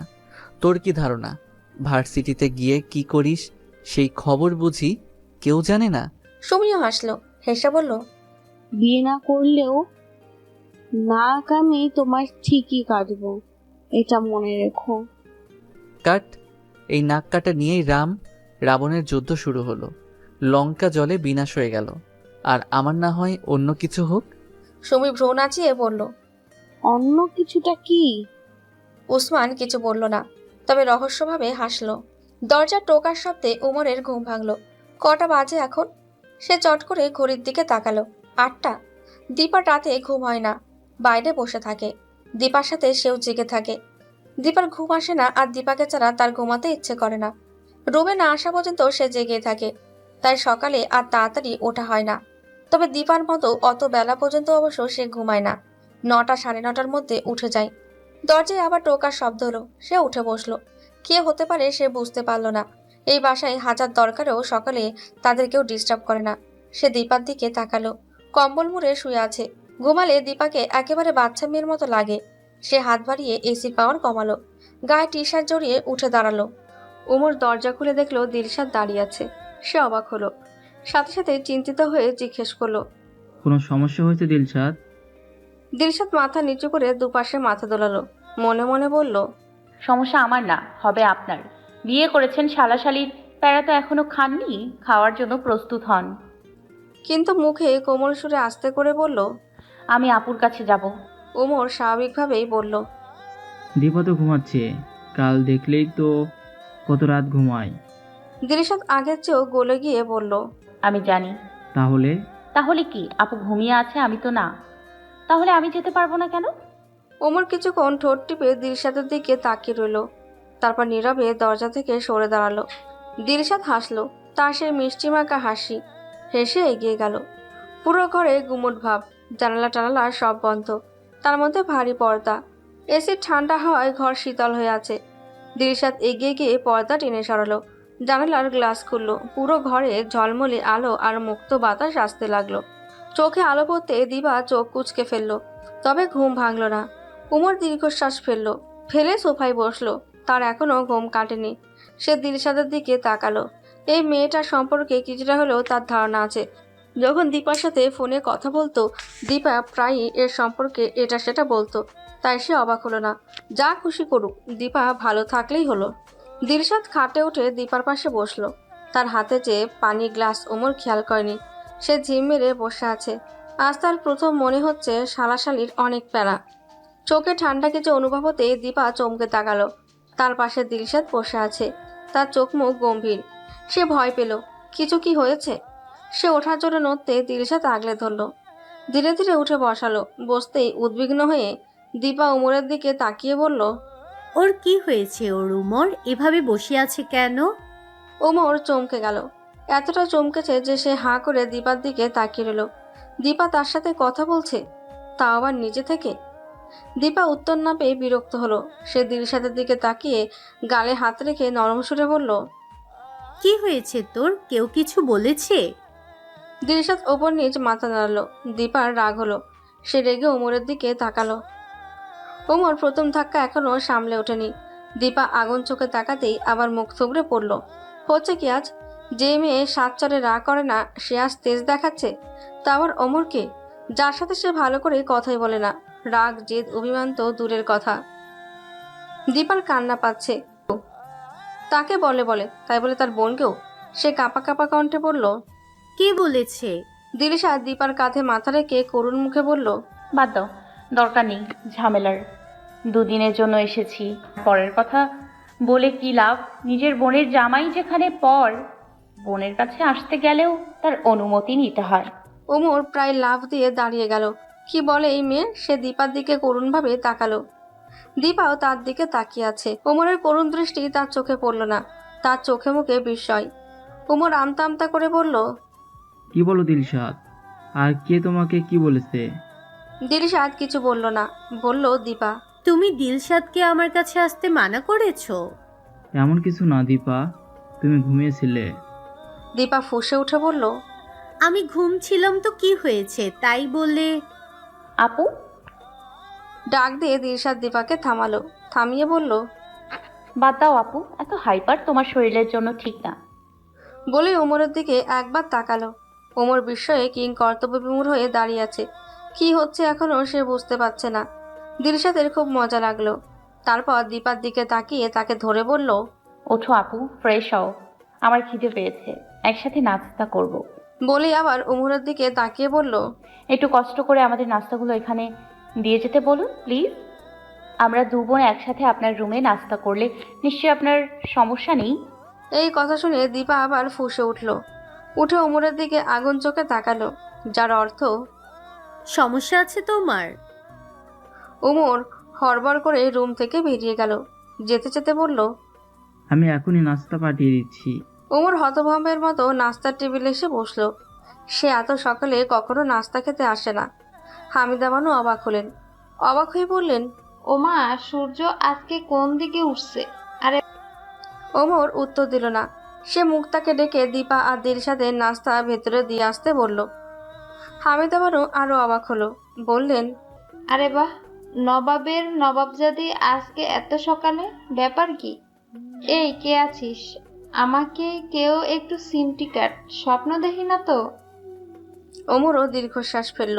মনে মনে বলল, কেউ পারলে আমাকেও একটু চিমটি কাটো, মনে তো হচ্ছে স্বপ্ন দেখছি। উসমান এসে ওমরের সাইডে বসলো। তার পিছু পিছু সুমিও এসেছিল। দীপা আর দিলশাদের কথা শুনে সেদিকে যেতে লাগলো। হামিদা বানু চেঁচিয়ে উঠলেন, ওই কই যাস? নাস্তা খাবি, এদিকে আয়। সুমি শুনেও শুনল না। সে এখন হুড়পড়ির সাথে পরিচয় হবে। সে ভেংচি কেটে এগিয়ে গেল। দেখলি দেখলি কেমন শয়তান? প্রত্যেকটা নাতি নাতনি হয়েছে শয়তানের হাড্ডি, একটাও আমার দাম দেয় না। রুবিনা নাস্তা নিয়ে আসলো। টেবিলে সাজাতে সাজাতে বলল, এই শয়তানকেই এই বাসায় আনার জন্য মরে যাচ্ছ? একবার আসো, ঘাট ধাক্কা দিয়ে বের করবে। হামিদা বানু তাচ্ছিল্য করে বললেন, হামিদা বানুরে বের করা এত সহজ না। বলেই ভেতরে চলে গেলেন। তার নাস্তা করা আগেই শেষ। বৈশা বৈশা এই ফাজিলগোল চেহারা দেখা লাভ কি? ইউসুফ আসলো হেলে দুলে। এসে উসমানের সামনে গিয়ে বসলো। তুমি ওই চেয়ারে যাও। উসমান কিছু বলল না, চুপচাপ উঠে দাঁড়িয়ে তার পাশের চেয়ারে বসলো। সে বসতেই ইউসুফ দুই ভাইয়ের মাঝে বসে পড়ল। এভাবে বসতে তার ভালো লাগে। অবশ্য সবসময় এইভাবে বসা হয় না, কারণ তিন ভাইয়ের নাস্তার সময় ভিন্ন। ভাবি ঠিক আছে তো ভাইয়া, এত সকালে উঠেছে? উমর ইউসুফের দিকে তাকিয়ে হাসলো, হেসে বলল, একদম ভালো। রুবিনা ভেংচি কেটে বলল, ঢং, দিন পরে শুয়ে বসে আর কি হবে? আর ভাবির দেবরা যত টেনশন তোরা ভাবির জন্য করিস না। তার এক ভাগও যদি সে করতো তাহলে তো ভালোই হতো, অথচ সারাদিনে একবারও তো খবর নিতে দেখি না। উসমানের রাগ হলো। যে মানুষটা কখনো কাউকে নিয়ে কিছু বলে না, সেই মানুষটাকে নিয়ে প্রতিদিন এই বাড়িতে হাজার কথায়। সে দাঁত চিবিয়ে বলল, আমরা কোনো ছোট বাচ্চা না যে আমাদের নিয়ম করে খোঁজ খবর নিতে হবে। আর সে ভাইয়ের বউ, আমাদের ভাবি, আর এটা তারও বাড়ি, তাই তার যেভাবে ইচ্ছা সেভাবে থাকবে। প্রতিদিন এগুলো নিয়ে এত কথা কেন? হ্যাঁ, এখন তো জবান ফুটবই, বড় হইছ, নিদানের দিন শেষ, এখন কি আর ফুপুগো লাগে? উসমান চেঁচিয়ে উঠল, নিদানের দিনে পাশে ছিলে বলে এখন যা খুশি তাই করতে পারো না? উসমান। ওমর ধমকে উঠল। কি হয়েছে আজ সবার? উসমান ওমরের দিকে তাকালো না। তার মুখ থমথমে, রাগে সে ফেটে পড়ছে। সে নাস্তা না করে উঠে গেল। ইউসুফেরও উঠে চলে যেতে ইচ্ছে করলো, তবে বড় ভাইয়ের কথা চিন্তা করে উঠল না। ভাই কষ্ট পাবে। তার হাতের কাছে পানির গ্লাস, সে সেটা সবার চোখের আড়ালে ধাক্কা দিয়ে উল্টে দিল। হাই হাই করে রুবিনা লাফিয়ে উঠল। সব পানি তার কাপড়ে পড়েছে। ওমর একটু ভয়ে ভয়ে রুমে আসলো। তার ফ্রেশ হওয়া দরকার। সকালে হাত মুখ না ধুয়ে নাস্তা করেছে। এখন তো আর রেডি না হয়ে কাজে যেতে পারে না। বাজারে তাদের বড় মার্কেট আছে। সেই মার্কেটের ওপরেই তাদের অফিস রুম। সে অফিস রুমে যাবতীয় জমির কেনাবেচার কাজ করা হয়। অন্য সব ঝামেলাও মেটানো হয়। সেখানে আগে বাবা বসতো, এখন বসে ওমর। বাকি সব কাজ টাজ দেখে ওসমান। বাবা এখন সবকিছু থেকে নিজেকে গুটিয়ে নিয়েছেন। যেখানে শুধু দরকার সেখানে থাকে। ওমর রুমে এসে মনে মনে হাঁপ ছাড়ল। দিলশাদ নেই, এই মেয়ে একদিনে তাকে ঘোল খাইয়ে ফেলেছে। বাবারে কি থেকে কি হলো সে তো এখনো ঠিক বুঝতেই পারছে না। সে এগিয়ে এলো। দীপা খাটে বসে আছে চুপচাপ। খুব মুখ ফ্রেশ লাগছে। মাথায় পরিপাটি করে বেনি করা। সকালে তাড়াতাড়ি ঘুম থেকে ওঠার কারণে চোখে মুখে কোনো ক্লান্তির রেশ দেখা গেল না, বরং আগের চেয়ে উজ্জ্বল লাগছে। উমরের এত ভালো লাগলো, নিশ্চয়ই দিলশাদের কাজ। তা না হলে নিজের যত্ন তো দূরের কথা, গত 2 বছরে এই মেয়ে আয়নার সামনে কতবার দাঁড়িয়েছে সে গুণে বলে দিতে পারবে। সে মনে মনে ঠিক করলো, সে জীবনেও আর তাদের দরজা লক করবে না। আর দিলশাদকে বলবে, তোমার যখন খুশি, যখন ইচ্ছা এসো, নক করাও প্রয়োজন নেই। এমনি তো দীপা তাকে ধারে কাছে ঘেঁচতেও দেয় না, তাই দরজায় লক করলেই কি আর না করলে কি। আগের ব্যাপার অন্য ছিল। জোর করে হলেও বুকে টেনে এনে শোয়াতো। আর এখন দীপার গায়ে হাত দিতেও তার ভয় হয়, যদি ব্যথা লাগে। উমর এসে দীপার পাশে বসলো। সাথে সাথে দীপা মুখ শক্ত হলো। সে ঠিক বুঝলো, তবে সে জানে এখন দীপা কিছুই বলবে না। সকালে তো বোনের করুণ মুখ দেখে নিজের অজান্তেই আগের ফর্মে ফিরে গিয়েছিল। তবে উমর চায় দীপা স্বাভাবিক হোক, তার সাথে হাসুক, রাগুক, অভিমান করুক, দরকার পড়লে রেগে চুল ছিঁড়ে ফেলুক, তবুও স্বাভাবিক হোক। দীপা হাত উঁচু করলো, তার হাতে একটা কাগজ। উমর খেয়াল করেনি, সে দীপাকে দেখায় ব্যস্ত ছিল। উমর হাত বাড়িয়ে কাগজ নিল, তাতে কয়েকটা নাম লেখা। সে জিজ্ঞাসা দৃষ্টিতে দীপার দিকে তাকালো। দীপা একটা শ্বাস ফেলে অল্প আওয়াজে বলল, এগুলো হাদিসের বইয়ের নাম, দিলশাদ আনতে বলল। উমর হালকা হাসলো। ফেরার সময় আমি অবশ্যই নিয়ে আসবো। সাথে সাথে মনের ভেতরের একটু শান্তি লাগলো। মেয়েটা দিন ভরে উদাস হয়ে বসে থাকে, বইগুলো পড়লেও সময় কাটবে। দিলশাদকে মনে মনে ধন্যবাদ দিল। দীপা কিছু বলল না, সে জানলা দিয়ে বাইরে তাকালো। কেন জানি তার ভালো লাগছে, খুব খুব ভালো। এই বইগুলো দিলশাদ কেন আনতে বলেছে কে জানে। এই বইগুলো তার চেনা, তাদের বাসায় আছে। তাদের মা এগুলো সবসময় পড়তো, তাদেরও পড়তে বলতো। বলতো এগুলো পড়লে সময়ও কাটে, অনেক কিছু জানা যায়, সে অনুযায়ী আমলও করা যায়, আর আমলে মনে আসে শান্তি। তারা অবশ্য সেই কথা কানে নিত না। এই বইগুলো যে মা আনতে বলেছে তাতে কোনো সন্দেহ নেই। দীপা চোখ বন্ধ করে খাটে মাথা রাখলো। কেমন আছে তার বাবা মা? ইস, কতদিন কথা হয় না, দেখা হয় না। এইসব উমরের জন্য। উমরের জন্যই তার জীবন এমন এলোমেলো হয়ে গেল। শুধু কি উমরের জন্য? তারও কি দোষ নেই? তার আর উমরের প্রথম দেখা তার বান্ধবীর বিয়েতে। সে যেমন বান্ধবীর বিয়েতে গিয়েছে, তেমন উমরও গিয়েছিল, এসেছিল বরের সাথে। উমরকে সে দেখেনি, দেখার কথাও না। সে ছোটবেলা থেকেই চুপচাপ, সবার সাথে খুব একটা মিশতে পারে না। তার সব বন্ধু বান্ধবীরা মজা করলেও সে সাইডে সাইডেই ছিল। আর এত এত মেয়ের মাঝে ওমরের নজর তার উপরে কখন কিভাবে পড়লো দীপা জানে না। জানলো 2 দিন পর, ভার্সিটিতে গিয়ে। বাকি বন্ধুরা বলা বলি করলো তার নাম্বারের জন্য নাকি একটা ছেলে হুলুস তুলুস করে ফেলেছে। দীপা অবাক হলো, কই, সে তো খেয়াল করেনি। সেদিন রাতেই ফোন এলো, সে জানতো আসবে। যে নাম্বারের জন্য এত হুলুস্থুল করেছে, ফোন করবে না তা কি করে হয়? মাঝখানে 2 দিন যে চুপচাপ বসেছিল, এই তো অনেক। দীপা ঠিক করলো ফোন ধরবে না, অচেনা যেই নাম্বারই হোক সে ধরবে না। আর করলেও তাই। ফোন বাজতে বাজতে একসময় ক্লান্ত হয়ে গেল, তবুও দীপার মন গড়ল না। কি দরকার অযথা ঝামেলা? সে প্রতিদিন ভার্সিটিতে একাই যায়, তার পরের দিনও যাচ্ছিল। কানে ইয়ারফোন লাগিয়ে রিকশায় বসে গান শুনতে তার খুব ভালো লাগে। যাবে রিকশা থামতেই হুট করে কোথা থেকে এক লোক রিকশায় উঠে বসলো। লম্বা চওড়া, সুস্বাস্থ্যের অধিকারী। এক রিকশা তারই লাগার কথা। দীপা গান শোনায় মগ্ন ছিল। হঠাৎ করে বসতেই সে পড়ে যেতে নিল, ভয়ে আটকে উঠল। কিন্তু সে পড়ে যাওয়ার আগে তার বলিষ্ঠ একটা হাত তাকে আঁকড়ে ধরল দীপাও। তার শরীর কাঁপছে। হঠাৎ আঁকড়ে ধরাতেই লোকটার হাত দীপার নখের আঁচড়ে এফোর ওফর হয়ে গেল। এতে অবশ্য লোকটার মাথা ব্যথা দেখা গেল না, মাথা ব্যথা হলো দীপার। সে ঘোর কাটতেই রেগে ফেটে পড়ল। শুধু সে না, সাথে রিকশাওয়ালারও। এভাবে ওঠার মানে কি? রিকশাওয়ালা অবশ্যই বেশিক্ষণ দম দেখাতে পারল না। লোকটা চোখ রাঙালো, তবে দীপা দমল না। দীপার দমা না দমাতে অবশ্য তার কিছু এলো গেল না। সে নির্বিকারভাবে বসে রইল। তার কোমর ধরে রাখা হাত আরো শক্ত হলো। দীপার মেজাজ তখন তুঙ্গে, সব শক্তি দিয়ে ছাড়াতে চাইল। সে ব্যর্থ। এই গন্ডারের সাথে তো তার পারা সম্ভব না। সে হাঁপ ছাড়ল, শান্তভাবে বলল, অসভ্যতামি করছেন কেন? হাত সরান প্লিজ। এই শান্ত কথাই কাজ হলো।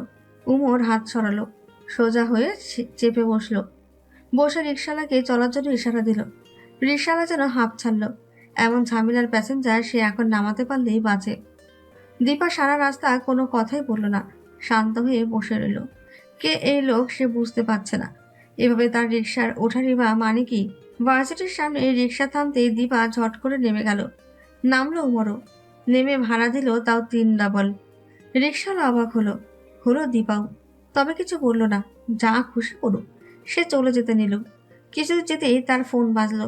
সে ব্যাগ থেকে ফোন বের করে দেখলো কালকের নাম্বার। সে কাটতে যাবে তার আগে চোখ পড়লো উমরের দিকে, তার কানে ফোন। দীপা অবাক হলো, সাথে এও বুঝে গেল কে এই লোক। তার আর ফোন কাটার সাহস হলো না। উমর চোখ দিয়ে ফোন ধরার ইশারা করলো। দীপা ফোন ধরে কানে রাখতেই বলল, আশা করি এর পরে আর আমার কল কেটে দেবে না। হুমকি দিচ্ছেন? না, রিকোয়েস্ট করছি। এটা আপনার রিকোয়েস্টের ধরন? না, রাত ভরে কল দিতে দিতে মাথা খারাপ হয়ে গেছিল, এটা তারই লক্ষণ। আর যদি ফোন না ধরি? আবার মাথা খারাপ হয়ে যাবে। কলেজ ভার্সিটিতে পড়া মেয়েরা ফ্যান্টাসিতে ভোগে। আসলে দুনিয়া সম্পর্কে তাদের ধারণা কম। দিবারও হয়তো ছিল। সে ভাবলো না, যে ছেলে রাস্তার মাঝখানে এমন সিন ক্রিয়েট করতে পারে সে সব কিছুই পারে। সে অমরের ফোন ধরলো। সেই ধরা একদিন দুদিন করে নিয়মিত হলো। সেই নিয়মিত থেকেই তাদের প্রেমের শুরু হলো। দীপা কখনো প্রেম করেনি, কাউকে ভালোবাসেনি। তার কাছে সব নতুন। ওমরের কথা, ওমরের হাসি, ওমরের পাগলামি, ওমরের কেয়ার, ওমরের দেওয়া বিভিন্ন রকমের গিফট, সবকিছুতে সে ভেসে বেড়াচ্ছিল। বাসায় কেউ বুঝতেও পারল না সাদাসিধে চুপচাপ থাকা মেয়েটা ভেতরে ভেতরে কি চলছে। এভাবেই যাচ্ছিল দিন। দীপা তখন ওমরের প্রেমে হাবুডাবু খাচ্ছিল। এর মধ্যে দীপার জন্মদিন আসলো। ওমর তাকে দেখা করতে বলল। দেখা করা ঘোরা তাদের জন্য নতুন না। দীপা আগ্রহ নিয়েই গেল। গাড়িতে বসতেই ওমর চোখ বেঁধে ফেলল। দীপা ভয় পেল না। আজ তার জন্মদিন, সারপ্রাইজ আসবে সে জানতো। ওমরের হাত ধরে সে খুশি খুশি এগিয়ে গেল। চোখ খুলতেই অবাক হলো, পুরো রুম জুড়ে জন্মদিনের ডেকোরেট করা। লাল নীল বেলুন ফুলে পুরো রুম জুড়ে আছে। মাঝে কেক, তার মধ্যে সুন্দর করে লেখা হ্যাপি বার্থডে ভালোবাসা।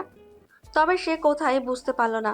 তবে একটা ফ্ল্যাট সে ঠিক বুঝলো, সে ওমরকে ভালোবাসে, বিশ্বাস করে। তবু তার মনে কোথাও একটা খটকা লাগলো। কারণ সে যতই প্রেম করুক, ঘোরাঘুরি করুক, প্রেমিকের সাথে একটা ফ্ল্যাটে আসা তার মন কেন জানি সায় দিল না। সে কেক কেটে তাড়াতাড়ি ফিরতে চাইল। ওমর বিরক্ত হলো। বিরক্ত হয়ে বলল, এমন করছে কেন? আমি বাসায় যাব। ওমর দীপাকে টেনে কাছে আনলো, কোমল সুরে বলল, সেটা তো যাবেই, আমি কি সারা জীবন এখানে আটকে রাখবো নাকি? বলে দীপাকে জড়িয়ে ধরলো, গলায় মুখ ডোবালো। দীপা কেঁপে উঠল, তার ভেতর ছটফটিয়ে উঠল। সে ঠেলে ওমরকে সরাতে চাইল, কিন্তু ওমরের সাথে পেরে উঠল না। শেষমেশ না পেরে শক্ত করে ওমরের চুল টেনে ধরল। ওমর বিরক্ত নিয়ে মুখ ওঠাতেই দীপা জোরে ধাক্কা মারল। ওমর সত্যি সে দৌড়ে বেরোতে চাইল, কিন্তু ওমর তার হাত টেনে ধরল। বিরক্ত মাখা কণ্ঠে বলল, এমন করছে কেন? দীপা রেগে গেল। এগিয়ে গিয়ে ঠাস করে ওমরের গালে চড় বসিয়ে দিল, দিয়ে বলল, এগুলোকে তুই ভালোবাসা বলিস? এই তোর ভালোবাসার নমুনা? ছি, নিজের প্রতি ঘেন্না লাগছে। তোর মতো নীচ মানুষকে ভালোবেসেছি। ছাড় আমার হাত, ছাড় জানোয়ার। বলে দীপা চেঁচিয়ে উঠল। ওমর ছাড়ল না। এত বড় হওয়া অব্দি তার গায়ে কেউ হাত তোলেনি। তার মধ্যে চর, গালি, এসব কথায় তার মাথায় আগুন ধরে গেল। সে দীপাকে ধাক্কা দিয়ে দেওয়ালের সাথে চেপে ধরল, টেনে গায়ে থেকে ওড়না ফেলে দিল। গাল চেপে ধরে চিবিয়ে বলল, আমি নিস, আমি জানোয়ার, তুই কি? আমি জোর করে এখানে এনেছি তোকে, নিজের ইচ্ছায় এসেছিস, নিজের ইচ্ছায় আমার প্রেমেরটাকে সাড়া দিয়েছিস, সাড়া দিয়ে প্রেম করে এখন সতী সাজা। বলে ওর ভয়ঙ্কর এক কাজ করে ফেলল। দীপা শক্ত হয়ে গেল, তার সব ছটফটানি বন্ধ হয়ে গেল। শুধু অস্পষ্টভাবে বলল, তুমি তোমার মাকে নিশ্চয়ই ভালোবাসতে, সম্মান করতে। সেই ভালোবাসার দোহাই, সেই সম্মানের দোহাই। তোমার বাসনা শেষ হলে আমাকে মেরে ফেলো। আত্মহত্যা আমি করতে পারবো না, এরপরে আর বেঁচেও থাকতে পারবো না। ওমর ছিটকে দূরে সরে গেল, খাটে বসে দুহাতে মুখ ঢেকে ফেলল। রাগে জেদে কি করেছিল সে? দীপা যে ভয়ে এমন আচরণ করেছে তার তার এমন কোনো ইন্টেনশন ছিলই না। সে শুধু দুজনে কিছু সুন্দর মুহূর্ত চেয়েছিল। সে কতক্ষণ চোখ বন্ধ করে চুপচাপ সেভাবেই বসে রইল। তারপর ঝট করে উঠে দাঁড়ালো। দাঁড়িয়ে নিচে থেকে ওড়না তুলে দীপার গায়ে দিল, জামা ঠিক করলো। তারপরে হাত ধরে টেনে বলল, চলো বাসায় পৌঁছে দিচ্ছি। দীপা নড়ল না, শক্ত হয়ে দাঁড়িয়ে রইল।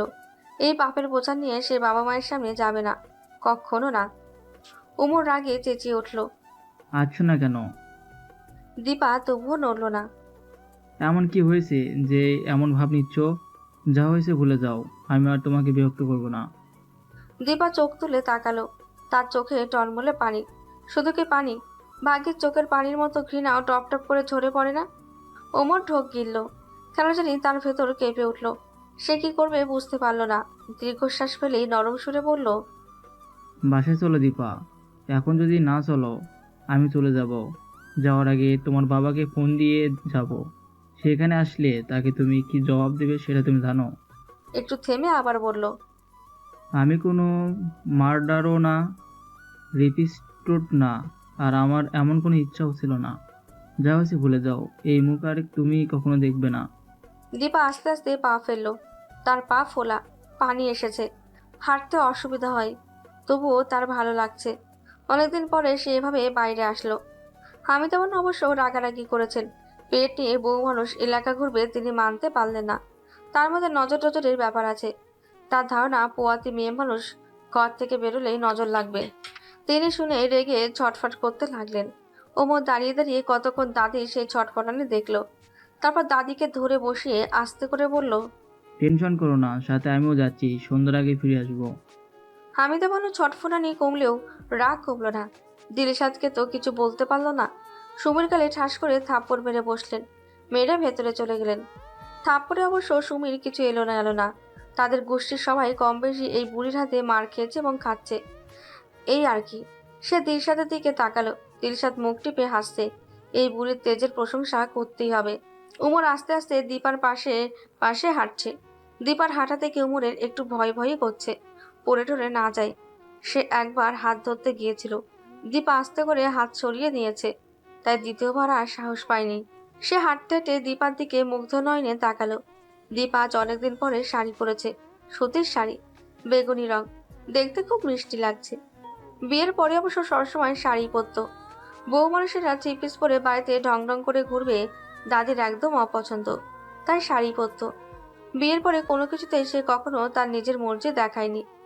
যে যা বলেছে পুতুলের মতো শুধু করে গেছে।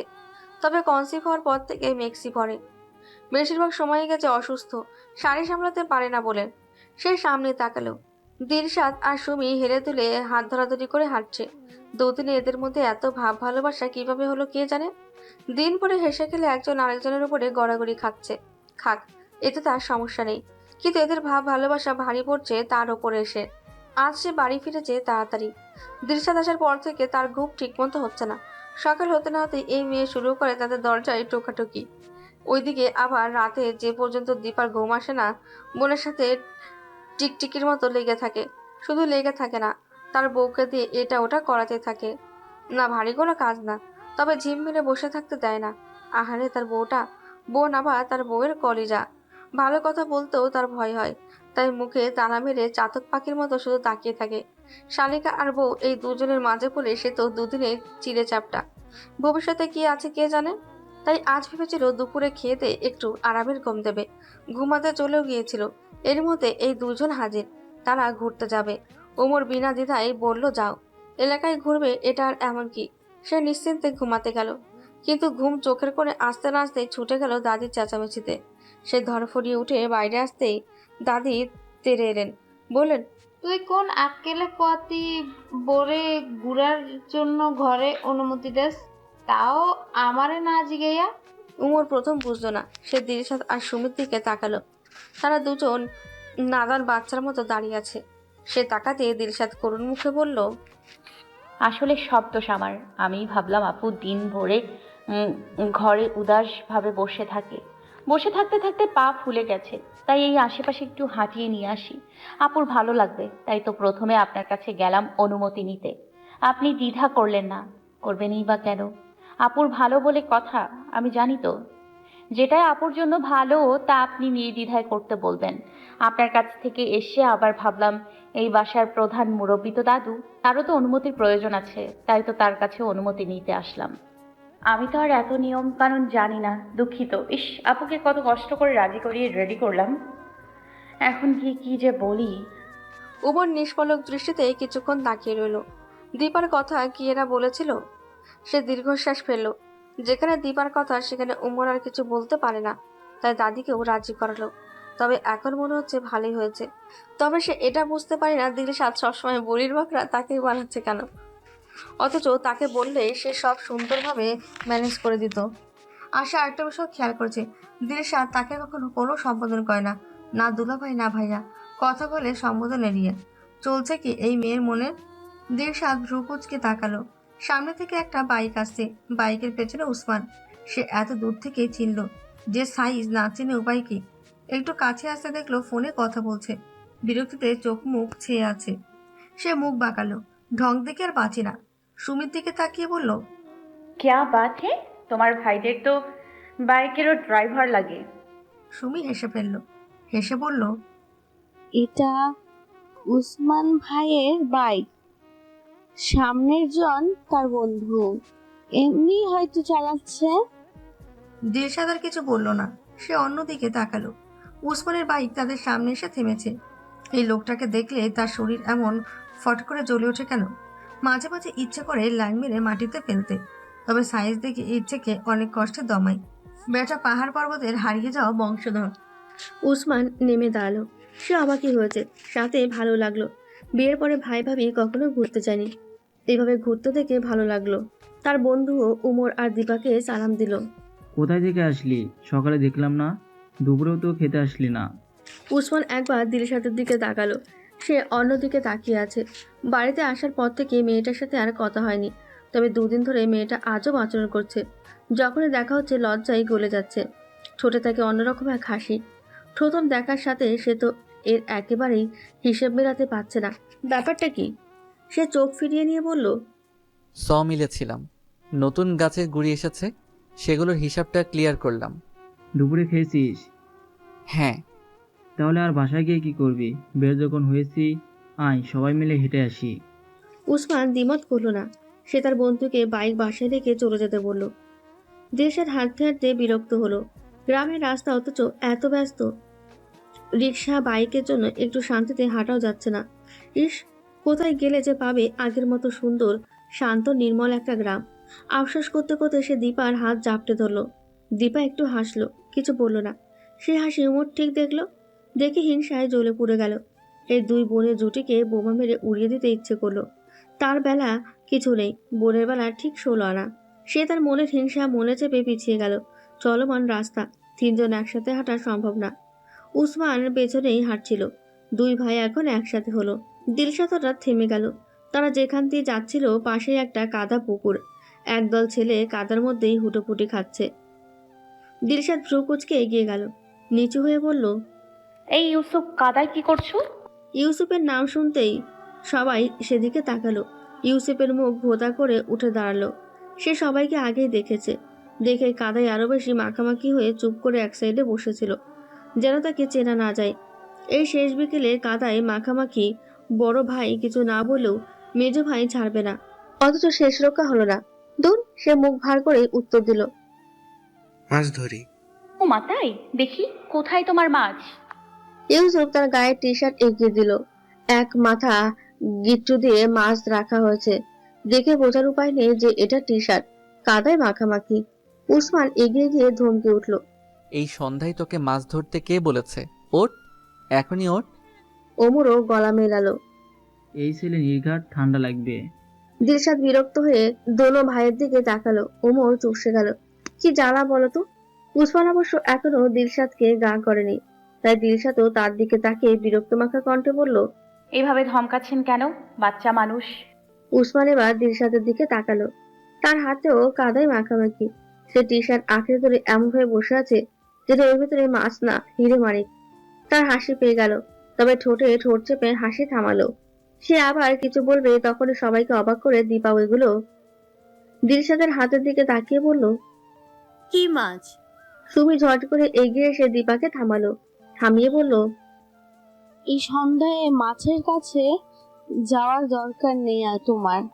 দিদা শুনলে তোমাদের কিছু বলবে না, আমার গাল টিপে দেবে। সবাই হেসে ফেললো। হাসলো দীপাও। হেসে ইউসুফের দিকে তাকিয়ে কোমল সুরে বলল, উঠে এসো ভাই, ঠান্ডা লাগবে। ওমর, ওসমান, ইউসুফ তিনজনে চমকালো। দীপা কখনো এভাবে তাদের তিন ভাইয়ের একজনের সাথে কখনো কথা বলেনি।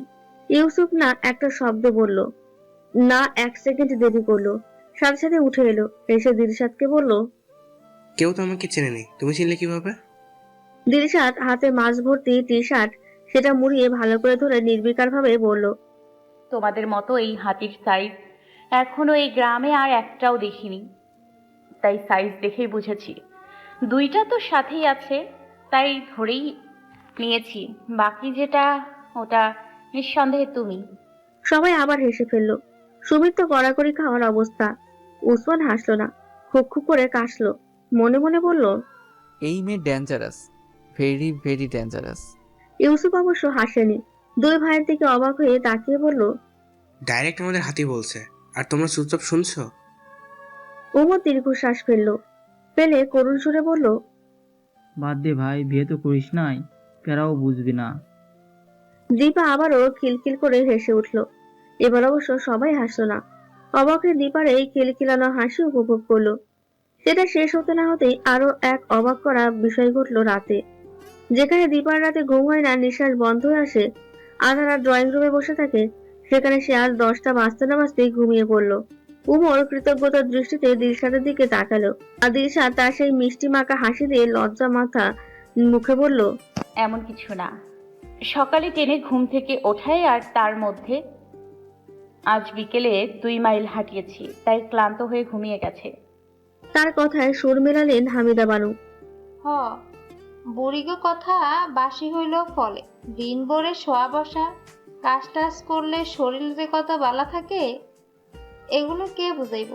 দিনভর কাজ করলে রাতেও ঘুমাইব না, তো ঘুমের বাপ আইব।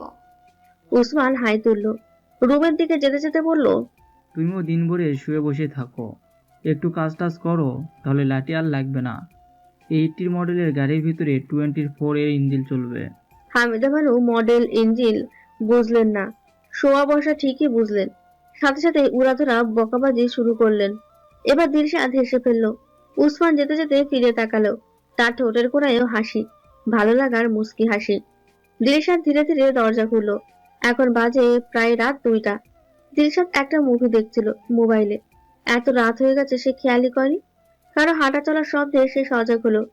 হতেই চোরের মতো আস্তে আস্তে বেরিয়েও এলো। কাহিনী কি? ইউসুফের রুমের আলো জ্বলছে, দরজা চাপানো। সে এগিয়ে গিয়ে উঁকি দিতেই উসমান বলল, ভিতরে আসুন দিলশাদ। দিলশাদ হক চকালো, সাথে সাথে নিজেকে